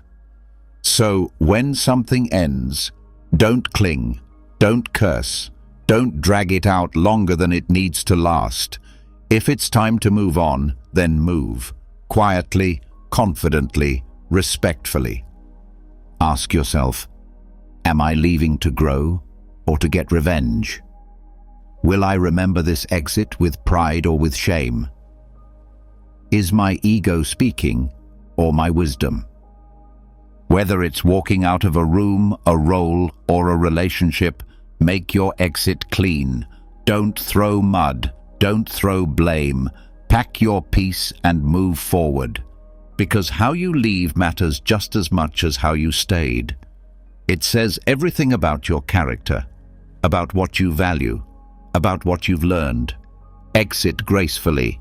No noise, no fire, no need to be remembered. Just strength, just stillness, just you, walking away with your dignity intact. Number 37. Let boredom humble you. Boredom isn't the enemy, it's a mirror. It shows you the truth about your mind when there are no distractions, no noise, no stimulation to hide behind. And that truth can be uncomfortable. But the Stoic doesn't run from boredom. They use it. In modern life, we panic when things slow down. We reach for our phones, scroll endlessly, check for messages, refresh feeds. We fill every quiet moment with noise because stillness feels unbearable. Why? Because boredom forces you to face yourself. But here's what the Stoics understood. Boredom is an opportunity to practice mastery. Seneca wrote, "We suffer more in imagination than in reality." Boredom is a perfect example. It's not pain, it's the story you tell yourself about silence. You say, "This is meaningless, this is dull, this is uncomfortable." But in truth, boredom is asking you a simple question. Can you stay present without needing to be entertained? If you can't sit still without reaching for something, you're not free. If your mind needs constant stimulation, it's not strong, it's dependent. Let boredom humble you. Let it show you how restless your thoughts are. Let it reveal how often you run from stillness. Let it expose how little control you sometimes have over your own attention. But don't judge yourself. Use it. Sit in that silence. Breathe. Watch your thoughts come and go. Feel the discomfort and remain. That's where the work is. That's where clarity grows. Ask yourself, why am I so uncomfortable doing nothing?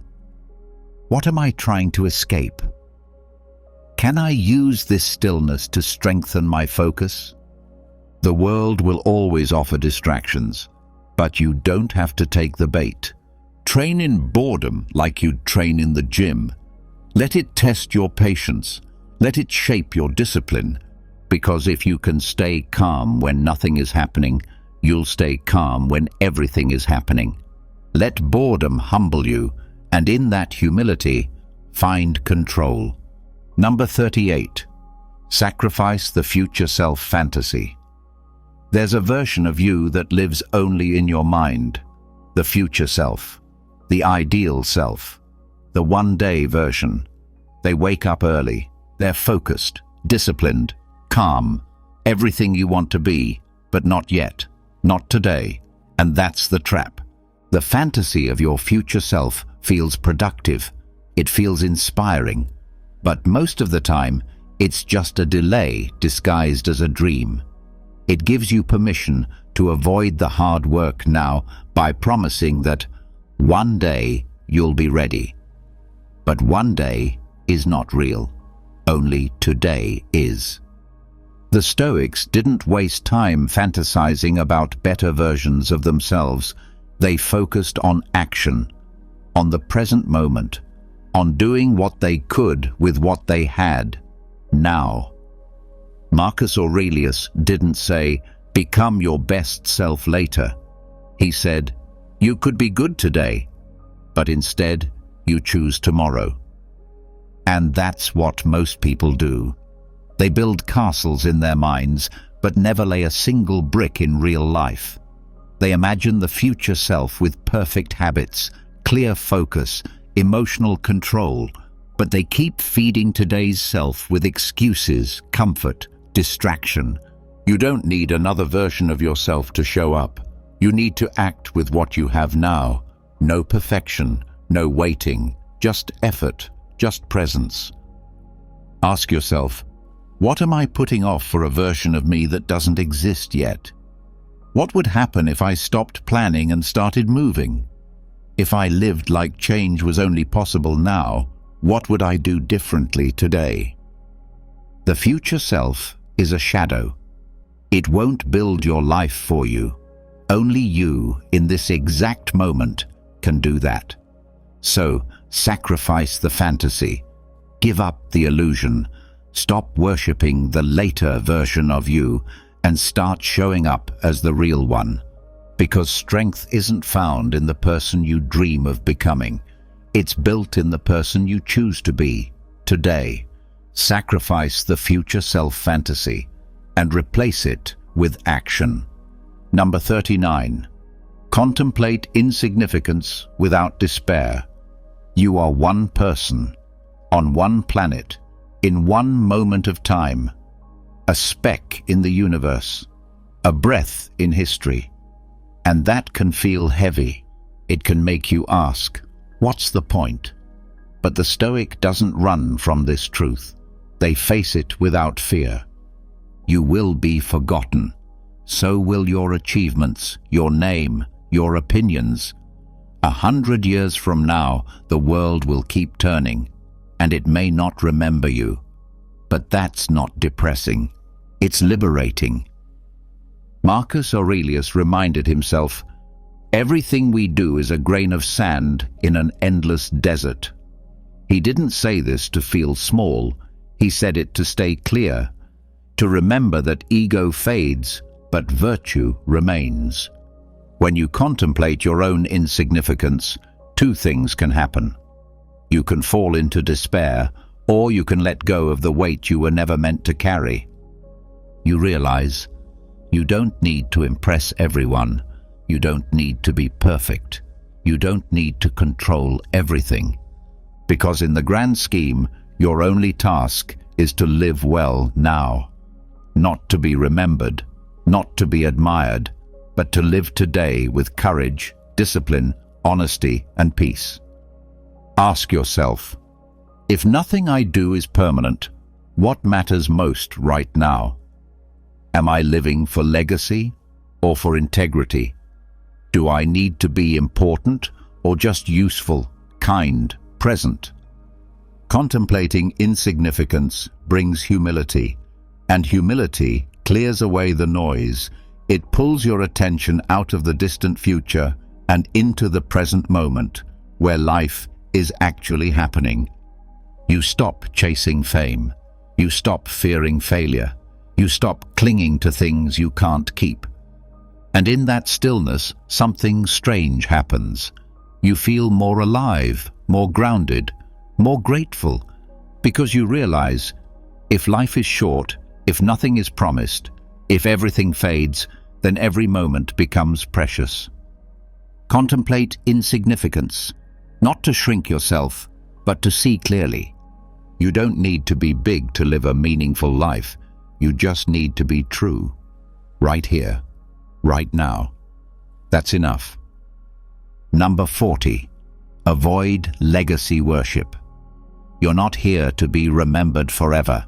You're here to live well now, to act with integrity, to speak with truth, to build what matters, not for applause, not for monuments, not for fame, but because it's right. Legacy is not the goal. Character is. The world tells you to leave your mark, to build a name that lasts. But the Stoic sees the trap. The more you chase legacy, the more you live for the opinions of people who may never understand you and may not even exist yet.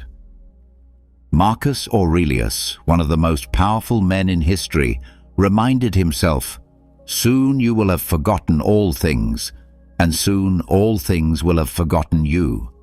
Not to depress himself, but to stay grounded. To remember that no matter how big your name becomes, time will erase it.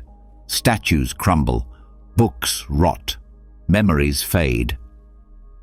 So why obsess over being remembered? Instead, focus on being useful now, kind now, honest now. Let go of the need to be praised for decades after you're gone. That's ego. That's noise.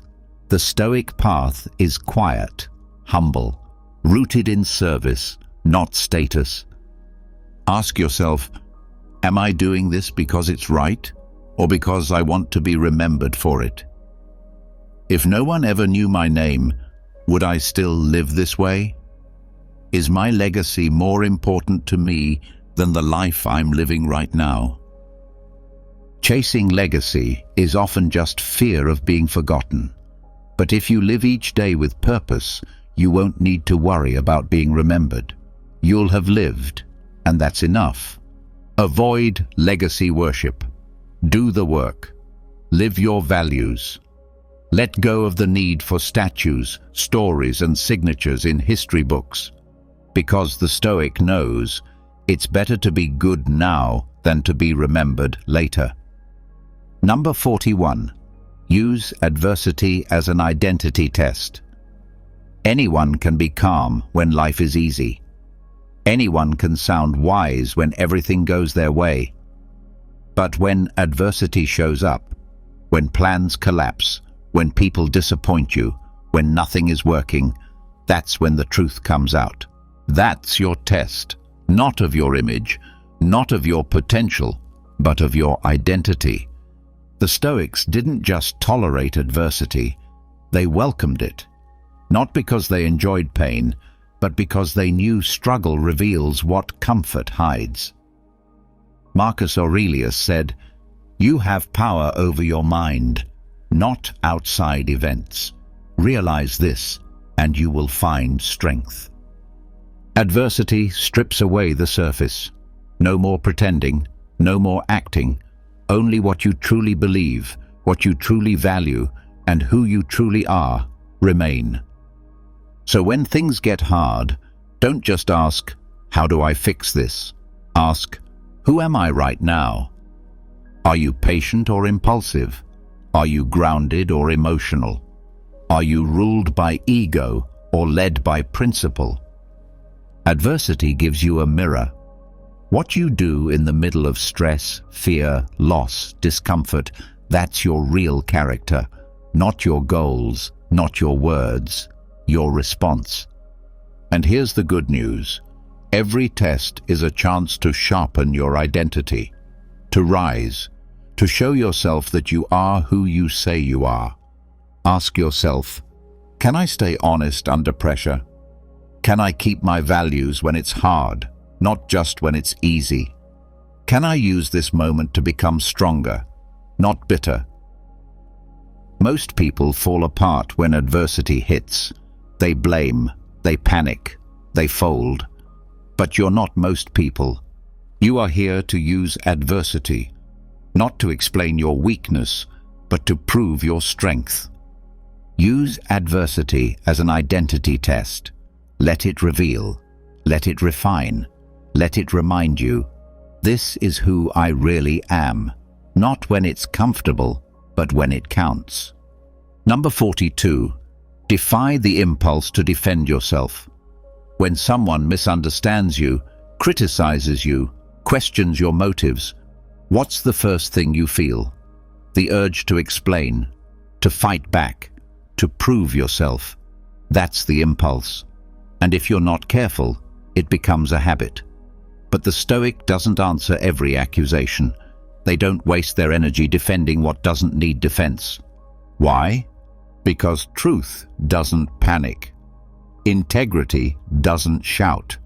If you're living with clarity, if your actions are aligned with your values, you don't need to explain yourself to everyone who doubts you. Marcus Aurelius wrote, "The best revenge is not to be like your enemy." When someone throws false words at you, don't throw more words back. Don't lower yourself to win their approval. That's not strength. That's insecurity dressed as pride. Let them misunderstand. Let them judge. Let them twist your silence into whatever story they want. If your conscience is clear, your peace is safe. And peace is worth more than being right in someone else's eyes. Most people waste their lives trying to control how others see them, trying to fix every rumor, correct every lie, respond to every critic. But the Stoic sees the truth. You can win the argument and still lose your calm. You can defend yourself and still be misunderstood. Ask yourself, do I need their approval or do I need my peace? Will defending myself change the truth or just feed my ego? Am I answering wisdom or just reacting to noise? Choose silence when words would only create more chaos. Choose dignity when your pride wants to roar. Let your actions speak and let your stillness protect them. Defy the impulse to defend yourself. Let people think what they want. Let them speak. You've got better things to do. like living in alignment with who you are.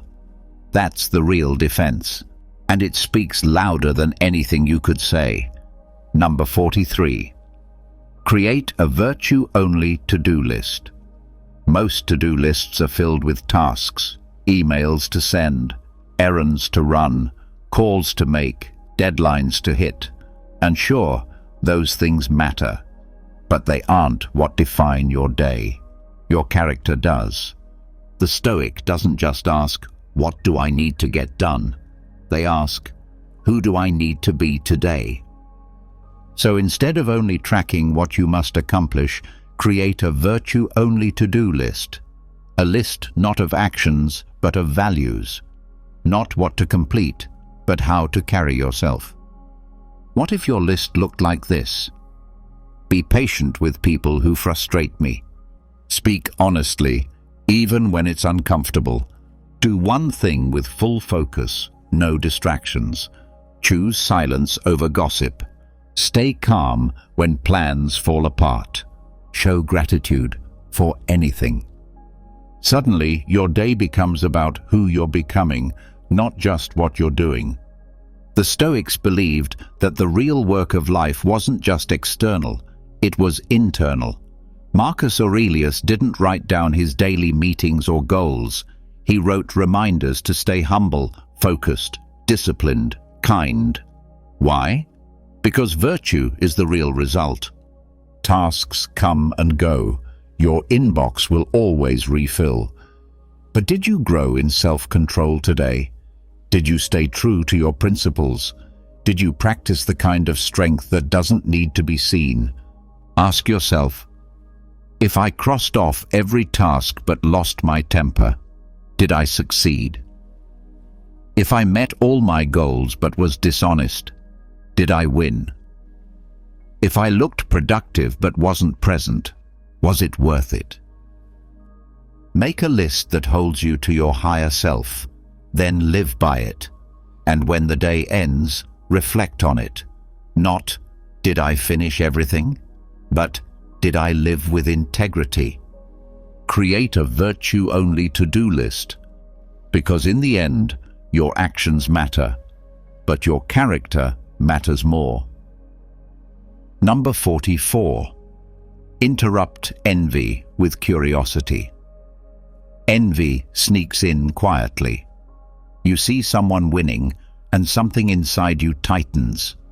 You hear good news about someone else, and part of you feels small. You scroll, compare, and suddenly your progress feels meaningless.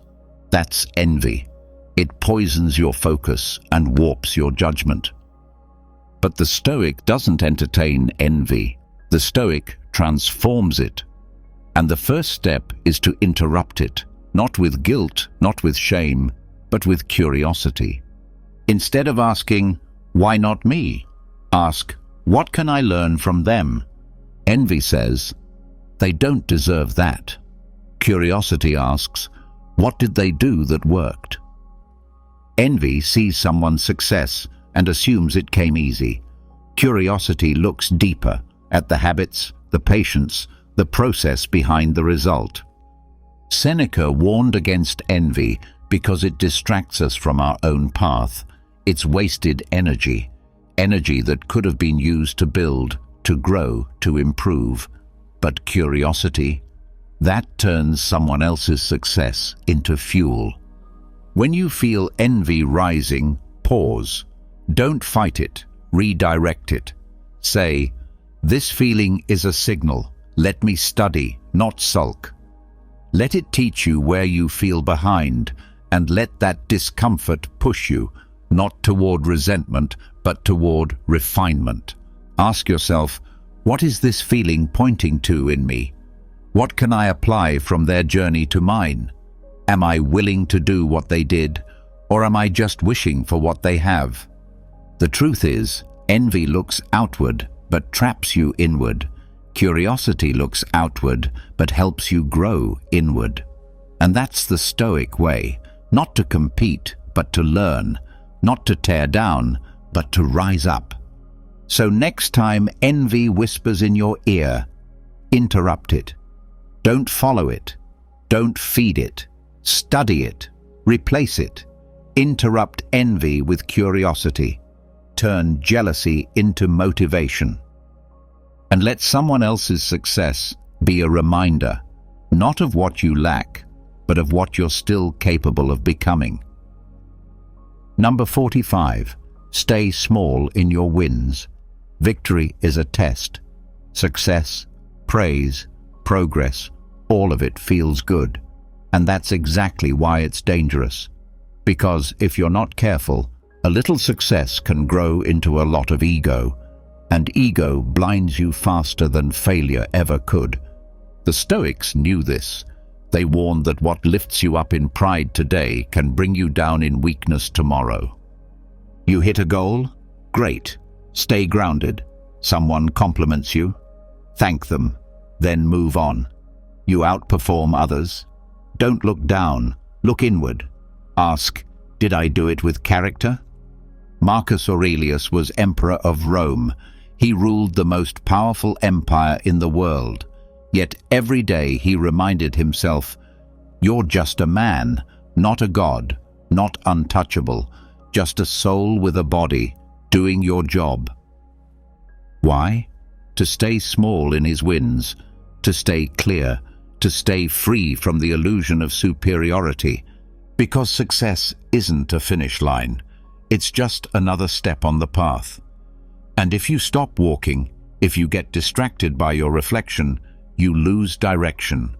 So when you win, be calm, be thankful, be focused. Don't broadcast it. Don't let it change your posture. The real measure of success is how little it changes your humility. Ask yourself, am I celebrating the result or the effort behind it? Am I seeking applause or inner approval? Can I succeed quietly without needing attention? Anyone can be humble in failure. The Stoic is humble in victory. Stay small in your wins. Let your work speak louder than your words. Let your growth be private. Let your pride stay silent. Because the strongest person in the room is the one who doesn't need to be seen. Number 46. Speak only what withstands scrutiny. Words are easy. Anyone can talk. Anyone can make promises, give opinions, or repeat what they've heard. But the Stoic holds their tongue to a higher standard. If it can't hold up under pressure, don't say it. We live in a world flooded with noise. Opinions shouted without thought, claims made without evidence, emotions disguised as facts. But your words should be different. They should be solid, honest, thought through, able to withstand scrutiny. Before you speak, ask yourself, is this true? Is this necessary? Could I defend this calmly, if challenged? Because if your words collapse under questioning, they were never strong to begin with. Epictetus taught his students to value silence until they had something worth saying, something that could survive doubt, pushback, or disagreement without needing to be rescued by ego or volume. You don't have to speak all the time, and you don't have to speak fast. What you say should be something you'd be proud to repeat in a room full of wise, honest people. So don't gossip, it crumbles under facts. Don't exaggerate, it falls apart under detail. Don't bluff, it dissolves under pressure. Speak only what you've lived, what you've tested, what you're willing to stand by without fear. This is not about being perfect. It's about being precise, not loud, but clear, not defensive, but confident in truth. Ask yourself, would I still say this if someone questioned me? Can I stand behind this without hiding in tone or emotion? Is this something a wiser version of me would still believe tomorrow? Let your words be fewer, but firmer. Let them carry weight, not fluff. Let them reflect thought, not impulse. Speak only what withstands scrutiny. because once your words leave your mouth, they speak for your character, long after the noise has faded. Number 47. Quit things before they own you. Not everything you start is worth finishing. Not every habit deserves to stay. Not every commitment needs to be carried to the end. Sometimes, walking away is not weakness, it's wisdom. The Stoic doesn't cling. The Stoic doesn't let pride, routine, or fear keep them trapped. If something no longer serves your values, if it starts to control your time, your peace, your identity, it's time to let it go. Seneca said, "He who is everywhere is nowhere." If your energy is scattered, if your life is bloated with things that once mattered but no longer do, you lose your clarity. You become a servant to what you once chose freely. This is the test. Can you let go before something owns you? A job that pays well but drains your soul. A relationship that's familiar but no longer honest. A goal that looked good on paper but no longer aligns with who you are. Even a routine that once helped you but now traps you. These are hard to quit, not because they're good, but because you've built your identity around them. But the Stoic remembers, you are not what you do, you are how you live, with intention, with courage, with freedom. Ask yourself, am I still choosing this, or am I just stuck in it? Does this help me grow, or does it keep me comfortable? If I had to walk away from this today, who would I be without it? Don't fear quitting. Fear staying too long in the wrong thing. The world tells you that quitting is failure, but the Stoic knows quitting what no longer serves your purpose is strength. It creates space. It clears the path. It brings you back to your center. Quit things before they own you, not recklessly, not emotionally, but with clarity and the courage to choose your life again. Number 48. Be as firm with your desires as with your fears. You know how to resist fear. You've trained yourself to stay calm when things go wrong, to not panic, to not let anxiety lead. But now comes the harder part. Can you resist desire with the same strength? Most people think fear is the enemy, but unchecked desire, that's just as dangerous, because desire wears a friendly face. It tempts you softly, promises reward, tells you, you deserve this. But behind it is the same thing as fear, loss of control. The Stoics didn't just talk about courage, they talked about restraint. Seneca said, "It is not because things are difficult that we do not dare, but because we do not dare, things are difficult." The same goes for desire. Things don't control us because they're tempting. They control us because we don't dare to say no. You fear failure, so you train your mind to face it. Now, desire comfort, attention, pleasure, power, and train your mind to resist it. Not because desire is evil, but because when it controls you, you lose yourself. Ask yourself, would I still want this if no one else saw it? Is this choice leading to strength or softness? Am I chasing this because I need it, or because I'm running from stillness? You don't overcome desire by hating it. You overcome it by standing still in front of it, looking it in the eye and saying, "You don't own me." The same way you'd face fear and keep moving forward. Do the same with cravings, temptations, impulses. Don't flinch, don't follow. Observe, breathe, decline. Desire says, now. The Stoic says, not yet. Desire says, more. The Stoic says, enough. Desire says, you need this to feel good. The Stoic replies, I need nothing to be strong. Be as firm with your desires as you are with your fears, because one pulls you back and the other pulls you off course. True strength stands unmoved in front of both. Number 49. Sacrifice novelty for depth. We live in a world addicted to new experiences, new goals, new ideas, new apps, new distractions. But the Stoic doesn't chase what's next. They commit to going deeper into what already matters. Novelty is exciting. It's fast, shiny, and gives you a quick hit of meaning. But it rarely lasts. Depth, on the other hand, is quiet. It's slow. It doesn't give instant rewards, but it builds something real, something unshakable. Seneca warned, "You must linger among a limited number of master thinkers and digest their works, if you would derive ideas which shall win firm hold in your mind."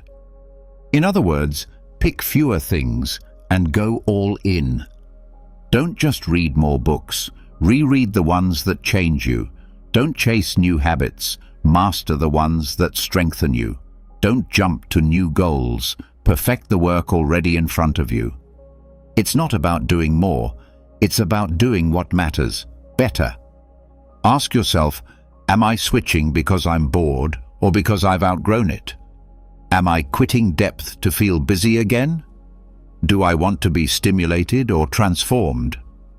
The world will tempt you to skim the surface, but meaning is found beneath it. Growth lives in repetition. Wisdom takes time to reveal itself.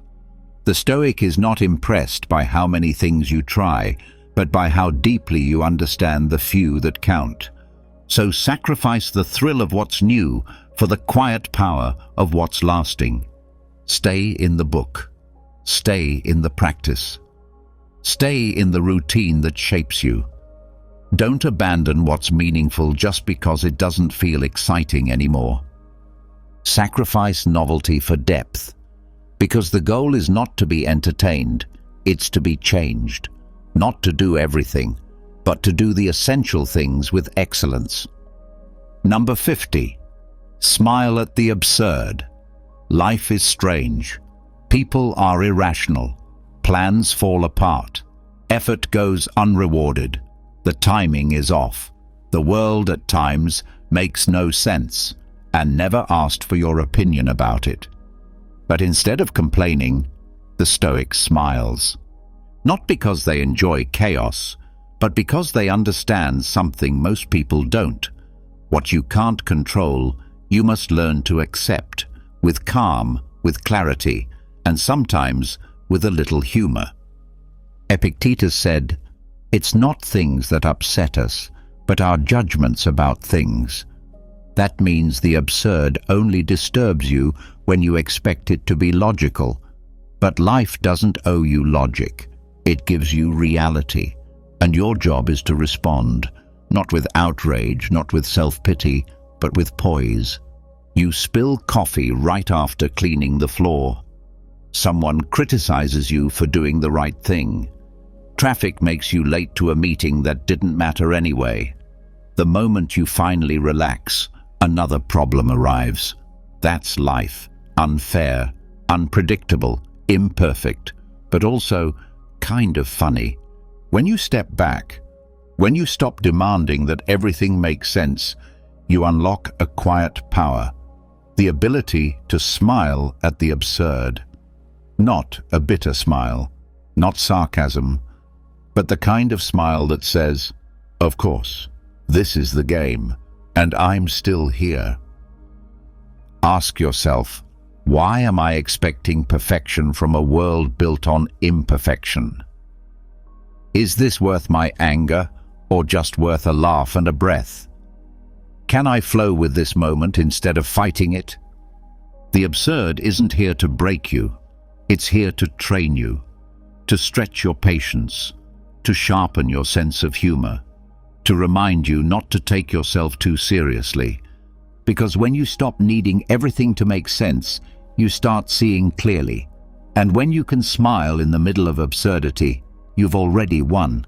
Smile at the absurd. It's not weakness, it's wisdom, wearing a grin. You've just walked through 50 lessons, not just tips, not just words, but weapons. Tools forged in fire by the greatest minds in history. Marcus, Seneca, Epictetus. They didn't teach strength as muscle. They taught it as mastery, of mind, of action, of self. What have you learned? To rise early with purpose, to silence your ego, to walk away when pride tells you to stay. To let go of comfort, applause, outrage, fear, and still stand tall. You've learned that strength isn't loud. It's still. It's disciplined. It's calm in chaos. That the strongest person in the room is the one who needs nothing, but lives by everything that matters. Now the question is simple. Will you live this or just watch it? Leave a comment below and write, "I choose strength." Say it out loud. Claim it. Not for others, for yourself, for your future. Because when you write it, you don't just remember it. You become it. And if this message sharpened you even 1 inch, subscribe. This channel is here to train your mind, not just fill it. No fluff, no noise. Just the discipline, clarity, and courage that will carry you far beyond 99% of people. Train daily, stay grounded, and live like a Stoic. Marcus Aurelius once emphasized that true power resides not in the external events around us, but within our minds. This understanding gives us the strength to navigate a world where emotions can often feel like tumultuous waves. But how can we find our anchor amidst this storm? In this video, we will delve into 7 Stoic lessons that offer us the key to mastering our emotions and navigating through life's challenges with wisdom and unwavering calmness. Before we dive in, I'd like to ask if you could please like the video. This helps us spread the powerful philosophy of Stoicism. If you haven't subscribed yet, I highly recommend subscribing and activating the notification bell so you never miss any of our inspiring content. As always, be a person of virtue. Take a firm grasp of these teachings and watch until the end to fully understand what is within your control. Have you ever found yourself caught in a storm in life, whether due to unexpected events, disappointments, or sudden changes? The Stoic philosophers of ancient Greece and Rome offer us a safe haven during these storms, particularly through the concept of the dichotomy of control. For example, if you've ever planned an outdoor event and it begins to rain, you realize you cannot control the weather. However, you can control how you respond. You can choose to be frustrated and upset, or you can adapt and view the rain as a refreshing change. According to Epictetus, a Stoic philosopher, some things are under our control and others are not. This simple truth allows us to transform our lives by recognizing that while we can influence certain aspects of life, many things are beyond our control. The Stoics believe that our well-being does not depend on external events, but on how we interpret and react to them. For instance, losing a job might initially seem like a disaster, but over time you may realize it was a blessing in disguise, leading to personal growth or even a better opportunity. To put this into practice, start by asking yourself, can I control this? If the answer is yes, then take action. If the answer is no, it's an opportunity to practice acceptance and adaptability. Understanding this principle frees us from unnecessary distress and helps us approach life with calmness. We may not be able to control the winds, but we can always adjust our sails. In a chaotic world, the dichotomy of control provides clarity, helping us focus our energy where it truly matters. The second lesson is about the power of reflection before reacting. In today's fast-paced, digital world, where immediacy is often celebrated, the art of reflection may seem outdated. However, this act of pausing and contemplating becomes our anchor in a world that demands quick answers. Consider the many decisions we face every day, from choosing a meal to planning a career. When you receive a message that stirs your emotions, perhaps a colleague questioning your work or a casual comment from a friend, your instinctive reaction might be defensive or angry.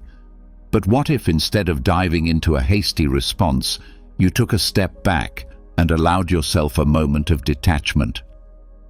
This is not about suppressing emotions, but rather about giving them space to be understood. Reflection is an active engagement with our thoughts and feelings, where we ask probing questions. Why did this happen? Why does it affect me so deeply? What beliefs or past experiences are influencing my emotions? Is my immediate reaction rooted in the present situation, or is it shaped by past baggage? Reflection also promotes empathy, helping us consider other perspectives. Perhaps that colleague had a stressful day, or maybe the friend didn't realize the weight of their words. In relationships, this practice is vital. How many misunderstandings could be avoided if we took the time to reflect before reacting? How many bridges could be built through thoughtful reflection?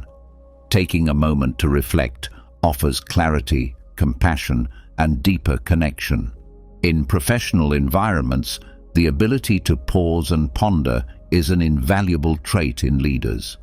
Those who reflect before making decisions are often more respected and effective, seen as thoughtful individuals whose choices stem from careful consideration.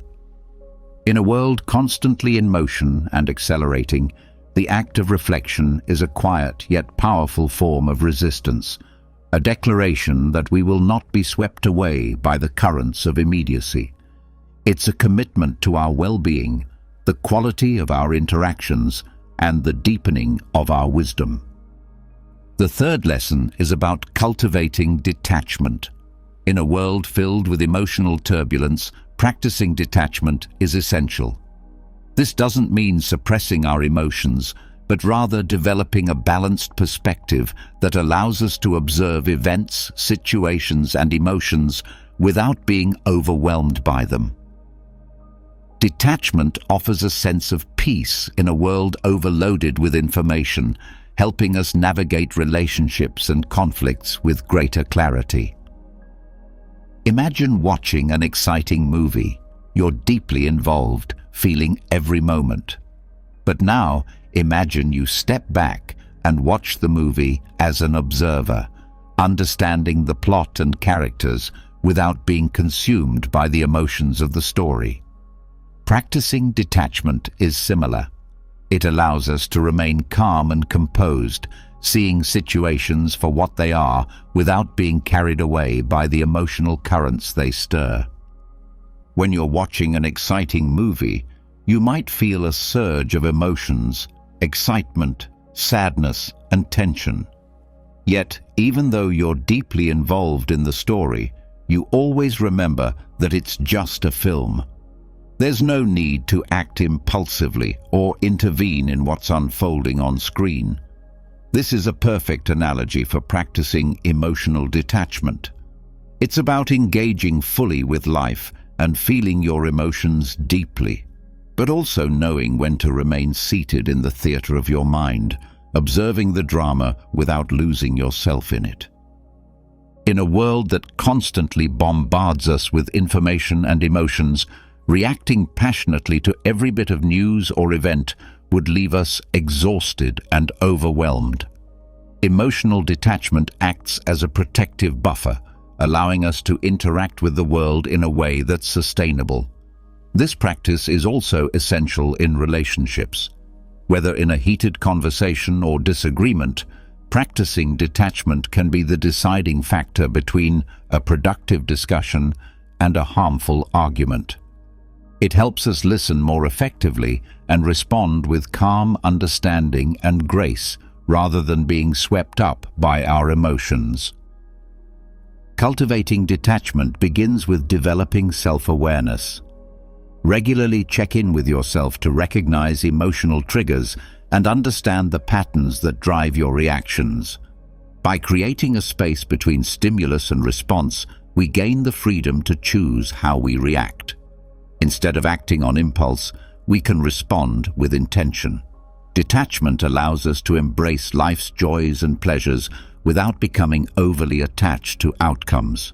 It enables us to fully immerse ourselves in the journey, savoring each moment without the constant fear of losing what we have or experiencing change.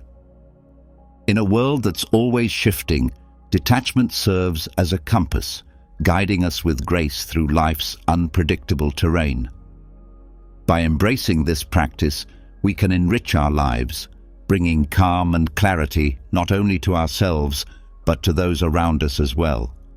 There's a powerful question we can ask ourselves in the midst of any challenge or frustration. Will this matter in 5 years?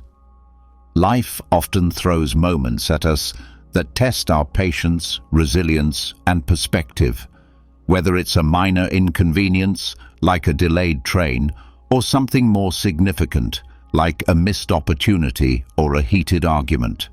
In the heat of the moment, it's easy to get overwhelmed by our emotions.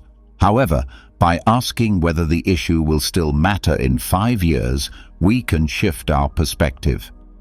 This question acts as a mental time machine, allowing us to look back from the future and see the present situation in a different light. Most of the concerns we have today will, in the long run, become insignificant. If we look back at the worries we had 5 years ago, we might find that many of them no longer matter, obscured by new experiences, learnings, and memories. This realization is both humbling and liberating, as it helps us prioritize what truly matters. By distinguishing between short-term setbacks and long-term consequences, we can focus on the things that will have lasting impact. This approach reduces anxiety and encourages us to develop strategies for overcoming challenges, knowing that many solutions become clearer with time and perspective. This mindset also helps us stay focused on what's important: our relationships, personal growth, and meaningful experiences. The ability to consider the long-term implications of our actions and decisions encourages us to invest in what truly stands the test of time. Another valuable practice is keeping a Stoic diary. Journaling has been cherished in many cultures throughout history, not just as a record of events, but as a powerful tool for personal growth, introspection, and clarity. Stoics, with their emphasis on self-awareness and improvement, recognized the benefits of journaling and used it to reflect on their thoughts, emotions, and actions. A Stoic diary isn't simply a log of daily events. It's a space for self-dialogue, a place to dissect our emotions, decisions, and reactions. Imagine ending your day by not just recording what happened, but also reflecting on how you responded to certain situations, what upset you, what brought you joy, and why.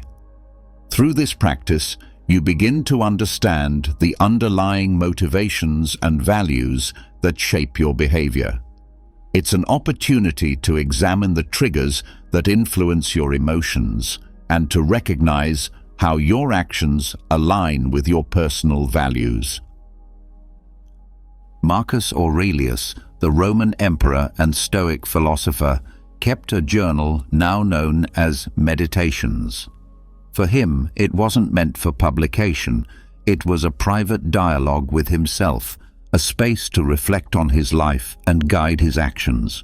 His writings reveal a man grappling with the responsibilities of leadership, his emotions, and his place in the cosmos. You don't need to be an emperor to benefit from such a practice. In our modern lives, filled with distractions and an endless stream of information, taking time for introspection is even more essential. A daily check-in with yourself can provide the clarity and focus needed to navigate the complexities of life.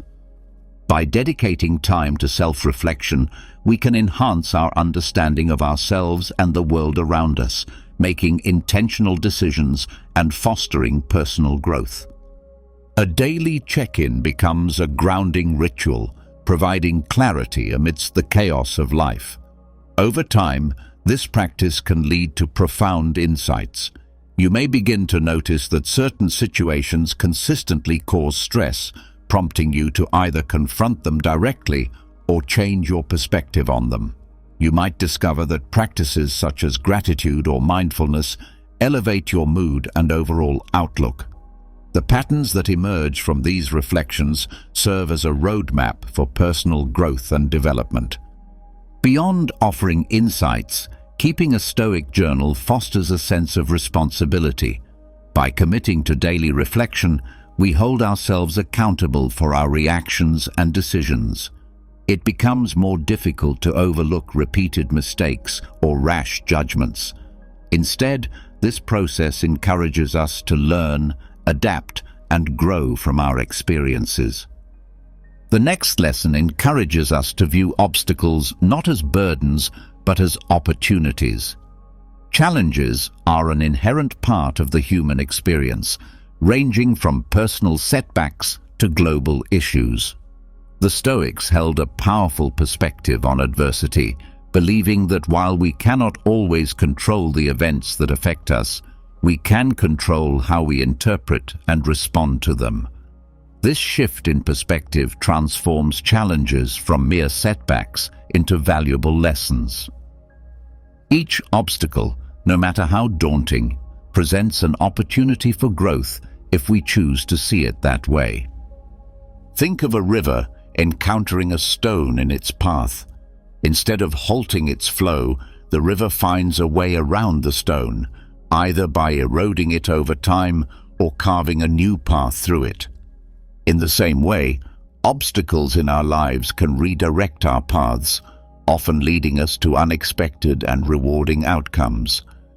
For example, losing a job may initially seem devastating, but it can open doors to a new career, the chance to develop new skills, or even the opportunity to start a business. Similarly, the end of a relationship can pave the way for personal growth, self-discovery, and the possibility of deeper, more meaningful connections in the future. This Stoic perspective also encourages resilience. When we begin to see challenges as opportunities, we become more adaptable and more willing to face adversity head-on. Instead of asking, "Why is this happening to me?" we begin to ask, "What can I learn from this?" and "How can this situation help shape me for the better?" Of course, this does not mean we should seek out difficulties or dismiss genuine hardships. Instead, it is about recognizing that within every challenge lies a potential seed of opportunity, which, when nurtured with a positive outlook, patience, and perseverance, can transform obstacles into stepping stones on our journey toward wisdom and growth. Another crucial lesson is to cultivate gratitude. In the rich tapestry of human emotions and life experiences, gratitude shines like a golden thread, weaving through moments of joy, contentment, and perspective. The Stoics recognized that gratitude is not a mere spontaneous feeling, but rather a deliberate practice, one that anchors us in the present and helps us appreciate the blessings of life. For the Stoics, gratitude was more than just saying thank you. It was about deeply acknowledging the myriad forces, moments, and people that enrich our lives. It involves recognizing the beauty in the world, the lessons that challenges bring, and the fleeting nature of each experience, which makes everything more precious. Seneca, a prominent Stoic philosopher, once said that true happiness lies in enjoying the present moment without anxiety about the future. This encapsulates the essence of gratitude, rooted in the present. valuing each moment, every experience, and every interaction. Consider the simple pleasures we often take for granted: the sound of laughter shared with loved ones, the warmth of a hug, or even the act of breathing, which sustains us. These moments, when fully appreciated, bring more beauty and meaning into our lives. Gratitude also counters our human tendency to focus on what is lacking: unfulfilled desires, uncertainties about the future, or dissatisfaction with the present. By shifting our focus to what we already have rather than what we lack, we cultivate contentment, which in turn reduces feelings of envy and resentment. Over time, this practice can significantly improve our overall well-being. A simple way to begin cultivating gratitude is by listing 3 things each day that you are grateful for or looking forward to. This practice, done consistently, can gradually transform your perspective, making you more receptive to the blessings life offers and less resentful of its challenges. Gratitude also strengthens relationships.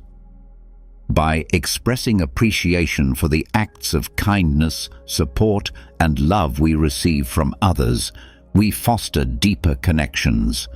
This creates a positive feedback loop of kindness and affection, enhancing mutual respect and promoting stronger bonds. In a world that often emphasizes the accumulation of possessions, achievements, and desires, gratitude is a reminder to focus on the richness of what we already have. It encourages us to cherish the present moment, appreciate the beauty around us, and recognize the inherent value in each experience. This practice not only nourishes our own well-being, but also nurtures the relationships that bring meaning to our lives. Gratitude serves as a gentle reminder of the abundance that already surrounds us in our lives. It calls us to celebrate the present moment, to embrace life with open arms, and to walk through our journey with a heart filled with thankfulness. I sincerely hope that these Stoic lessons have been both enlightening and valuable to you. If you've made it this far, please leave a comment with the word gratitude so I can know you've reached the end of this video. As always, I truly appreciate you for watching until the very end, and I look forward to seeing you again next time. Top of form, bottom of form. Imagine learning to master the art of controlling your mind, a pursuit that traces its roots back to Stoic philosophy, a school of thought that flourished in ancient Greece and Rome.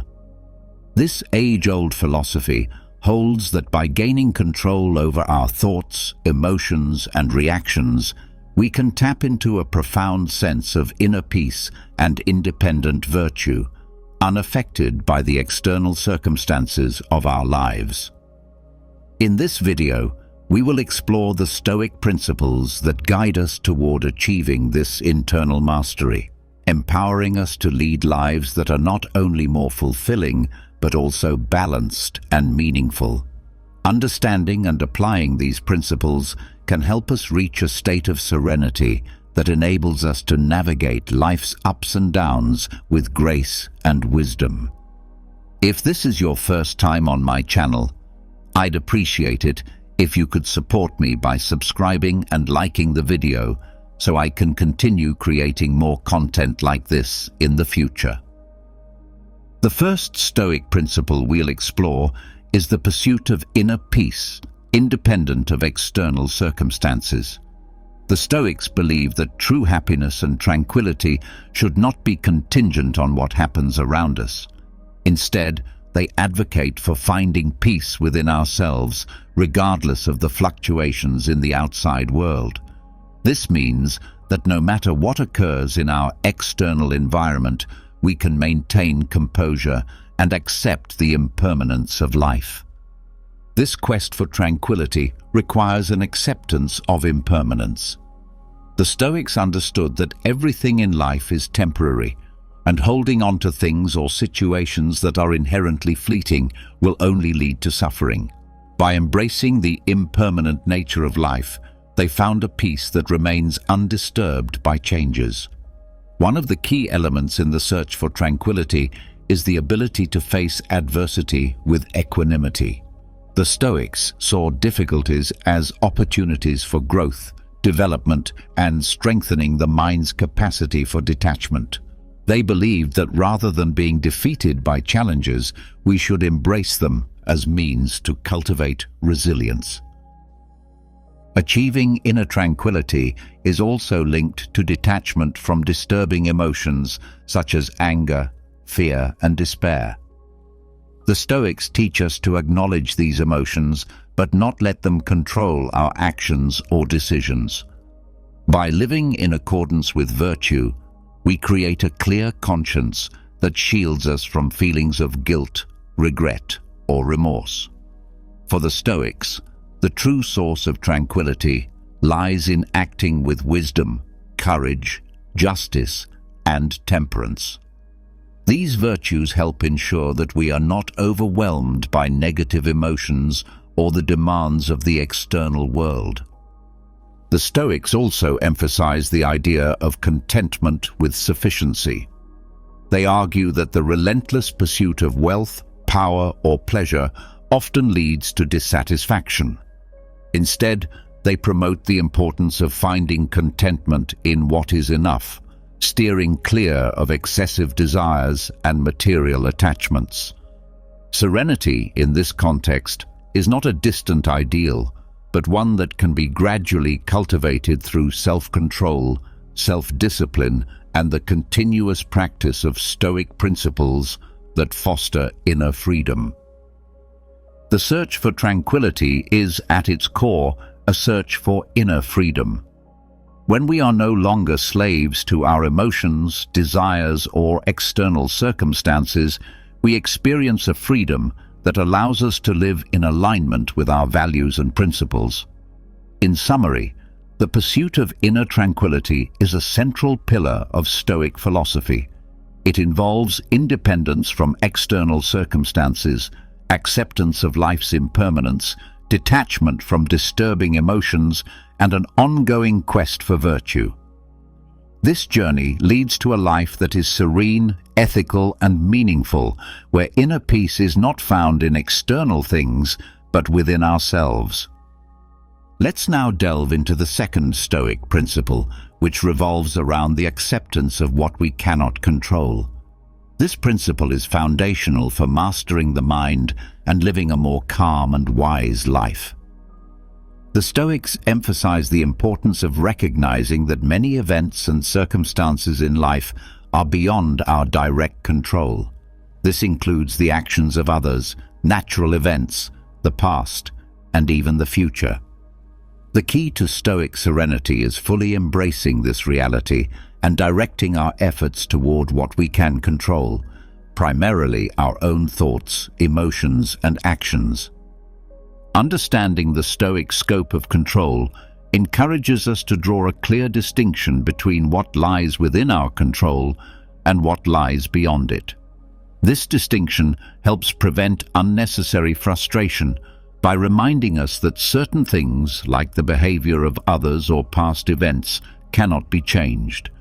By detaching from unrealistic expectations, we can avoid suffering. The Stoics advise us to let go of excessive expectations and accept reality as it is. This doesn't mean we should become indifferent, but instead adjust our expectations to align with what is possible and reasonable. Embracing adversity is another vital aspect of Stoic wisdom. The Stoics teach that adversity is an inevitable part of life, and rather than resisting it, we should accept it with resilience and courage. By seeing challenges as opportunities to grow, we develop the fortitude to face difficulties with serenity. The Stoics remind us that while we cannot control external events, we can always choose how we respond to them. The ability to select virtuous responses, such as patience, compassion, and wisdom, is one of the greatest gifts life offers. Furthermore, the Stoics advise us to detach from both the past and the future. Worrying about what has already happened or what is yet to come only prevents us from fully engaging with the present. The Stoics remind us that the past cannot be changed and the future is uncertain, so it's wise to focus our attention on the here and now, where we have the power to make choices. This acceptance of what we cannot control, combined with the constant pursuit of virtue and self-transformation, leads to inner peace and wisdom.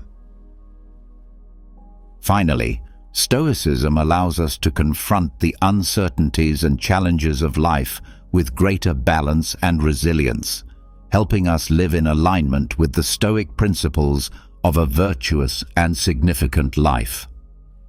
The third Stoic principle focuses on the practice of virtue as the highest good. The Stoics identified 4 cardinal virtues that serve as foundational principles for living virtuously. These virtues are wisdom, Sophia, courage, Andrea, justice, Dichotomy, and temperance, Sophrosine, each of which plays an essential role in the search for a virtuous life. Wisdom, or Sophia, is the pursuit of knowledge and understanding of the world and human nature.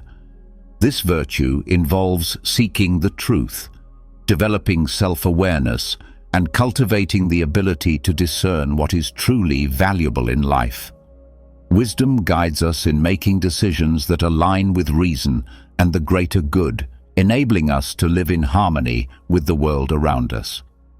Courage, or Andrea, is the virtue that empowers us to face fear and act justly, even in the midst of danger or adversity.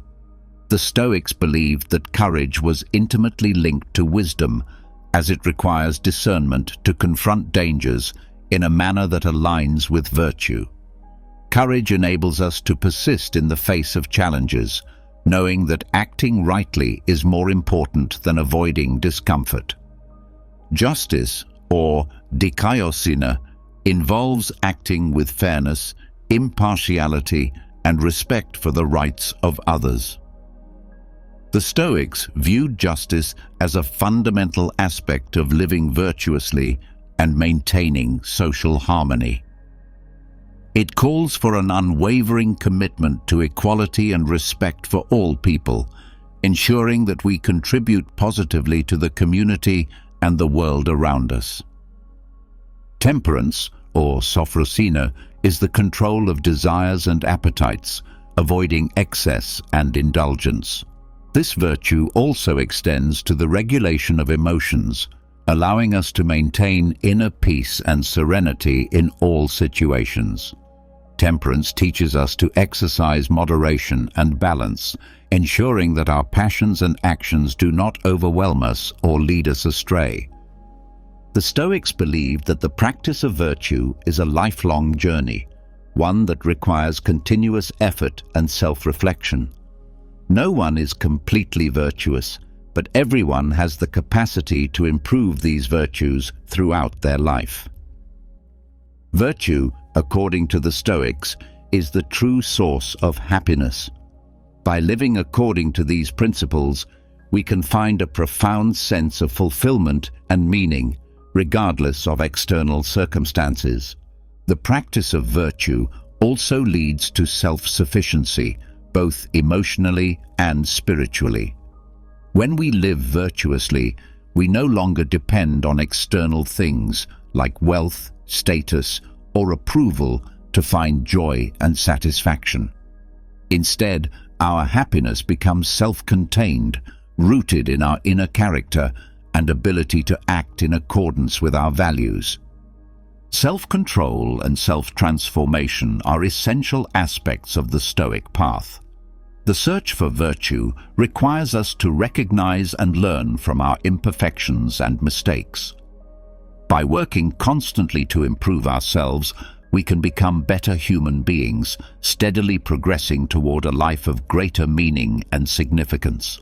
In essence, the practice of virtue is at the heart of Stoic philosophy, guiding us toward wisdom, courage, justice, and temperance. These virtues are not abstract ideals, but practical principles that can be applied daily to lead a life of ethical integrity and inner serenity, regardless of the external challenges we may face. The fourth Stoic principle focuses on the control of emotions, which is crucial for achieving serenity and virtue. According to Stoic teachings, emotions can be powerful and often lead us to act impulsively or irrationally. Therefore, mastering our emotions is essential for living a life aligned with virtue and wisdom. The first step in mastering our emotions is cultivating emotional self-awareness. This involves the ability to identify and understand our emotions as they arise. By recognizing when we are experiencing emotions such as anger, fear, sadness, or even euphoria, we can begin to assess them more objectively and avoid being overwhelmed by them. Once we recognize an emotion, the Stoics recommend creating emotional distance. Instead of allowing ourselves to be completely consumed by the emotion, we should take a step back and examine the situation more calmly and logically. This helps us respond with reason rather than reacting impulsively. Reason, the Stoics argue, should always prevail over emotion. Using rational thinking, we can evaluate whether an emotion, such as anger, is justified and whether acting on it is the appropriate response in a given situation. By doing so, we can ensure that our actions are guided by wisdom rather than driven by fleeting emotions. After evaluating our emotions, we must choose a response that aligns with virtuous principles. For example, instead of reacting impulsively with anger, we can choose to respond with calmness and understanding. This requires self-control and the ongoing practice of transforming negative emotions into constructive actions. For instance, instead of allowing fear to paralyze us, we can use it as motivation to take sensible precautions. The ultimate goal of emotional mastery is emotional equanimity, a state in which our emotions do not dominate us or cloud our judgment. This does not mean eliminating emotions altogether, but rather controlling them in such a way that they do not negatively influence our decisions and actions. We learn to navigate our emotions wisely, ensuring they remain in balance with our rational thinking. It is important to understand that the Stoics do not advocate for the complete suppression of emotions. Rather, they emphasize the wise and virtuous management of emotions. They recognize that emotions such as grief in response to loss or joy in celebration of success are natural aspects of the human experience. Mastering emotions is a continuous and challenging process, yet it is crucial for living a serene and ethical life. The Stoics believe that by controlling our emotions and choosing virtuous responses, we can live according to principles such as wisdom, justice, and courage, regardless of external circumstances. This allows us to achieve an inner state of peace, which is highly valued in Stoic philosophy. The fifth Stoic principle, which focuses on living in the present, is essential for mastering the mind and leading a more meaningful life. This principle encourages us to concentrate on the present moment, avoiding excessive rumination on the past or anxiety about the future. The Stoics teach that dwelling on past regrets is useless because we cannot change what has already happened. Instead of getting lost in remorse, we should learn from our mistakes and past experiences. This mindset frees us from the burden of the past and allows us to direct our efforts toward the present. Excessive worry about the future is another source of suffering. While it is wise to plan and prepare for the future, the Stoics acknowledge the inherent uncertainty of life and encourage us not to let anxiety about the future dominate our thoughts and actions. The Stoics urge us to appreciate the present moment because it is the only moment we truly have. They encourage us to fully embrace the present, enjoy the little things, and recognize the beauty of the world around us. This approach not only provides us with a sense of satisfaction, but also helps cultivate an attitude of gratitude. Focusing on the present also means dedicating ourselves entirely to the tasks at hand. This involves avoiding distractions and refraining from multitasking. By concentrating on the present, we can perform our activities more effectively and with greater appreciation for the moment. In Stoic philosophy, the present is the only time over which we have real control. By directing our attention to the present, we can channel our efforts into making wise, ethical decisions without constantly worrying about what is beyond our control, like the future. Practices like meditation and mindfulness are useful tools to help us focus on the present. These practices train our minds to remain present, reducing mental agitation and promoting tranquility. Living more in the present allows us to experience less suffering caused by worries about the past or future. Not only does this improve our quality of life, but it also enables us to make more informed and ethical decisions. In summary, the Stoic principle of focusing on the present teaches us to value the current moment, accept the impermanence of life, and find control and satisfaction in the here and now. This does not mean ignoring the past or neglecting to plan for the future, but rather living fully and meaningfully in the present, the only moment we have control over. By doing so, we contribute to a calm mind and a more significant life. The sixth Stoic principle challenges our relationship with the external world and sensory experiences. It encourages us to find a state of equanimity with regard to these experiences. The Stoics argue that the relentless pursuit of pleasure and the fear of pain are significant sources of human suffering. To achieve serenity and virtue, it is essential to adopt an attitude of healthy indifference toward these experiences. Stoics do not advocate for the complete renunciation of pleasures, but rather for moderation and prudence. They remind us that the unrestrained pursuit of pleasure often leads to harmful excesses, while seeking moderation helps us avoid the suffering caused by such extremes. Similarly, the Stoics encourage us to develop courage and resilience to face pain and adversity with calmness and bravery. Rather than fearing pain, we should view it as an opportunity to grow and strengthen our minds. Stoic philosophy embraces the principle of indifference toward many external factors, meaning that things like wealth, social status, or material success are irrelevant to our virtue and happiness. This does not suggest that we should not enjoy the good things life has to offer, but rather that we should not base our happiness solely on these things, as they lie outside of our control. The Stoics advocate for emotional detachment, aiming to develop a healthy response to external circumstances. This means we should not allow ourselves to be controlled by our emotions in reaction to material gains or losses.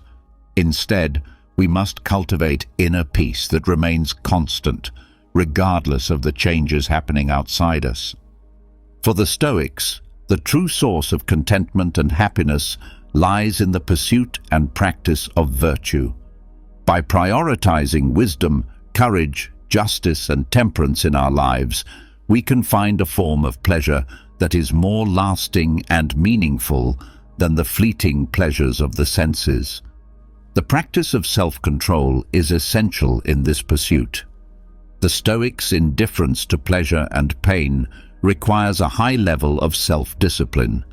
It involves not becoming a slave to our desires or allowing ourselves to be dominated by the fear of pain. By developing this self-control, we can make more rational and ethical decisions. In summary, the practice of indifference to both pleasures and pains is an essential component of Stoic philosophy. It teaches us to strike a healthy balance with sensory experiences and external factors. By doing so, we can avoid the excesses that often lead to suffering and instead find deeper contentment in the pursuit of virtue and self-transformation. This principle helps us live a more balanced and serene life. Now, let's explore the seventh and final Stoic principle: self-knowledge. Self-awareness is the cornerstone of Stoic philosophy, as well as many other philosophical and spiritual traditions. For the Stoics, understanding oneself is the crucial first step in mastering the mind and ultimately life itself. The Stoics encourage us to constantly examine ourselves. This means observing our thoughts, emotions, and actions objectively, as if looking in a mental mirror, recognizing our virtues, flaws, and tendencies. A key aspect of this self-assessment is identifying our desires and aversions. Often, we are dominated by irrational desires or unfounded fears that cause suffering. By identifying these, we can begin to question their validity and work toward controlling them. The Stoics also urge us to reflect on our values and the principles that truly matter to us. What do we seek in life? This type of reflection helps align our actions with our core values, promoting greater self-acceptance and constructive self-criticism. Self-knowledge also involves the ability to accept ourselves as we are, with all our imperfections. However, this acceptance does not mean complacency. It means acknowledging the areas in which we can improve and grow. The Stoics warn against self-deception, which is the tendency to justify our actions and rationalize harmful behaviors. Through self-knowledge, we can recognize when we fall into this trap. Self-knowledge is not an end in itself, but a means to achieve continuous self-improvement. By understanding ourselves better, we can work on cultivating a more Stoic mindset, developing virtues such as courage, temperance, wisdom, and justice. In short, self-knowledge is the foundation upon which Stoic philosophy is built. It helps us discern what is in our control and what is not, recognize our desires and aversions, and shape our minds according to virtuous principles.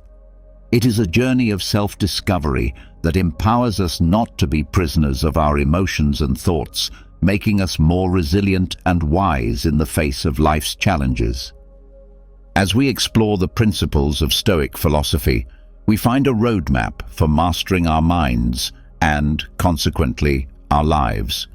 From self-knowledge to the pursuit of virtue as the highest good, these teachings enable us to navigate the turbulent waters of existence with wisdom, resilience, and ethical integrity.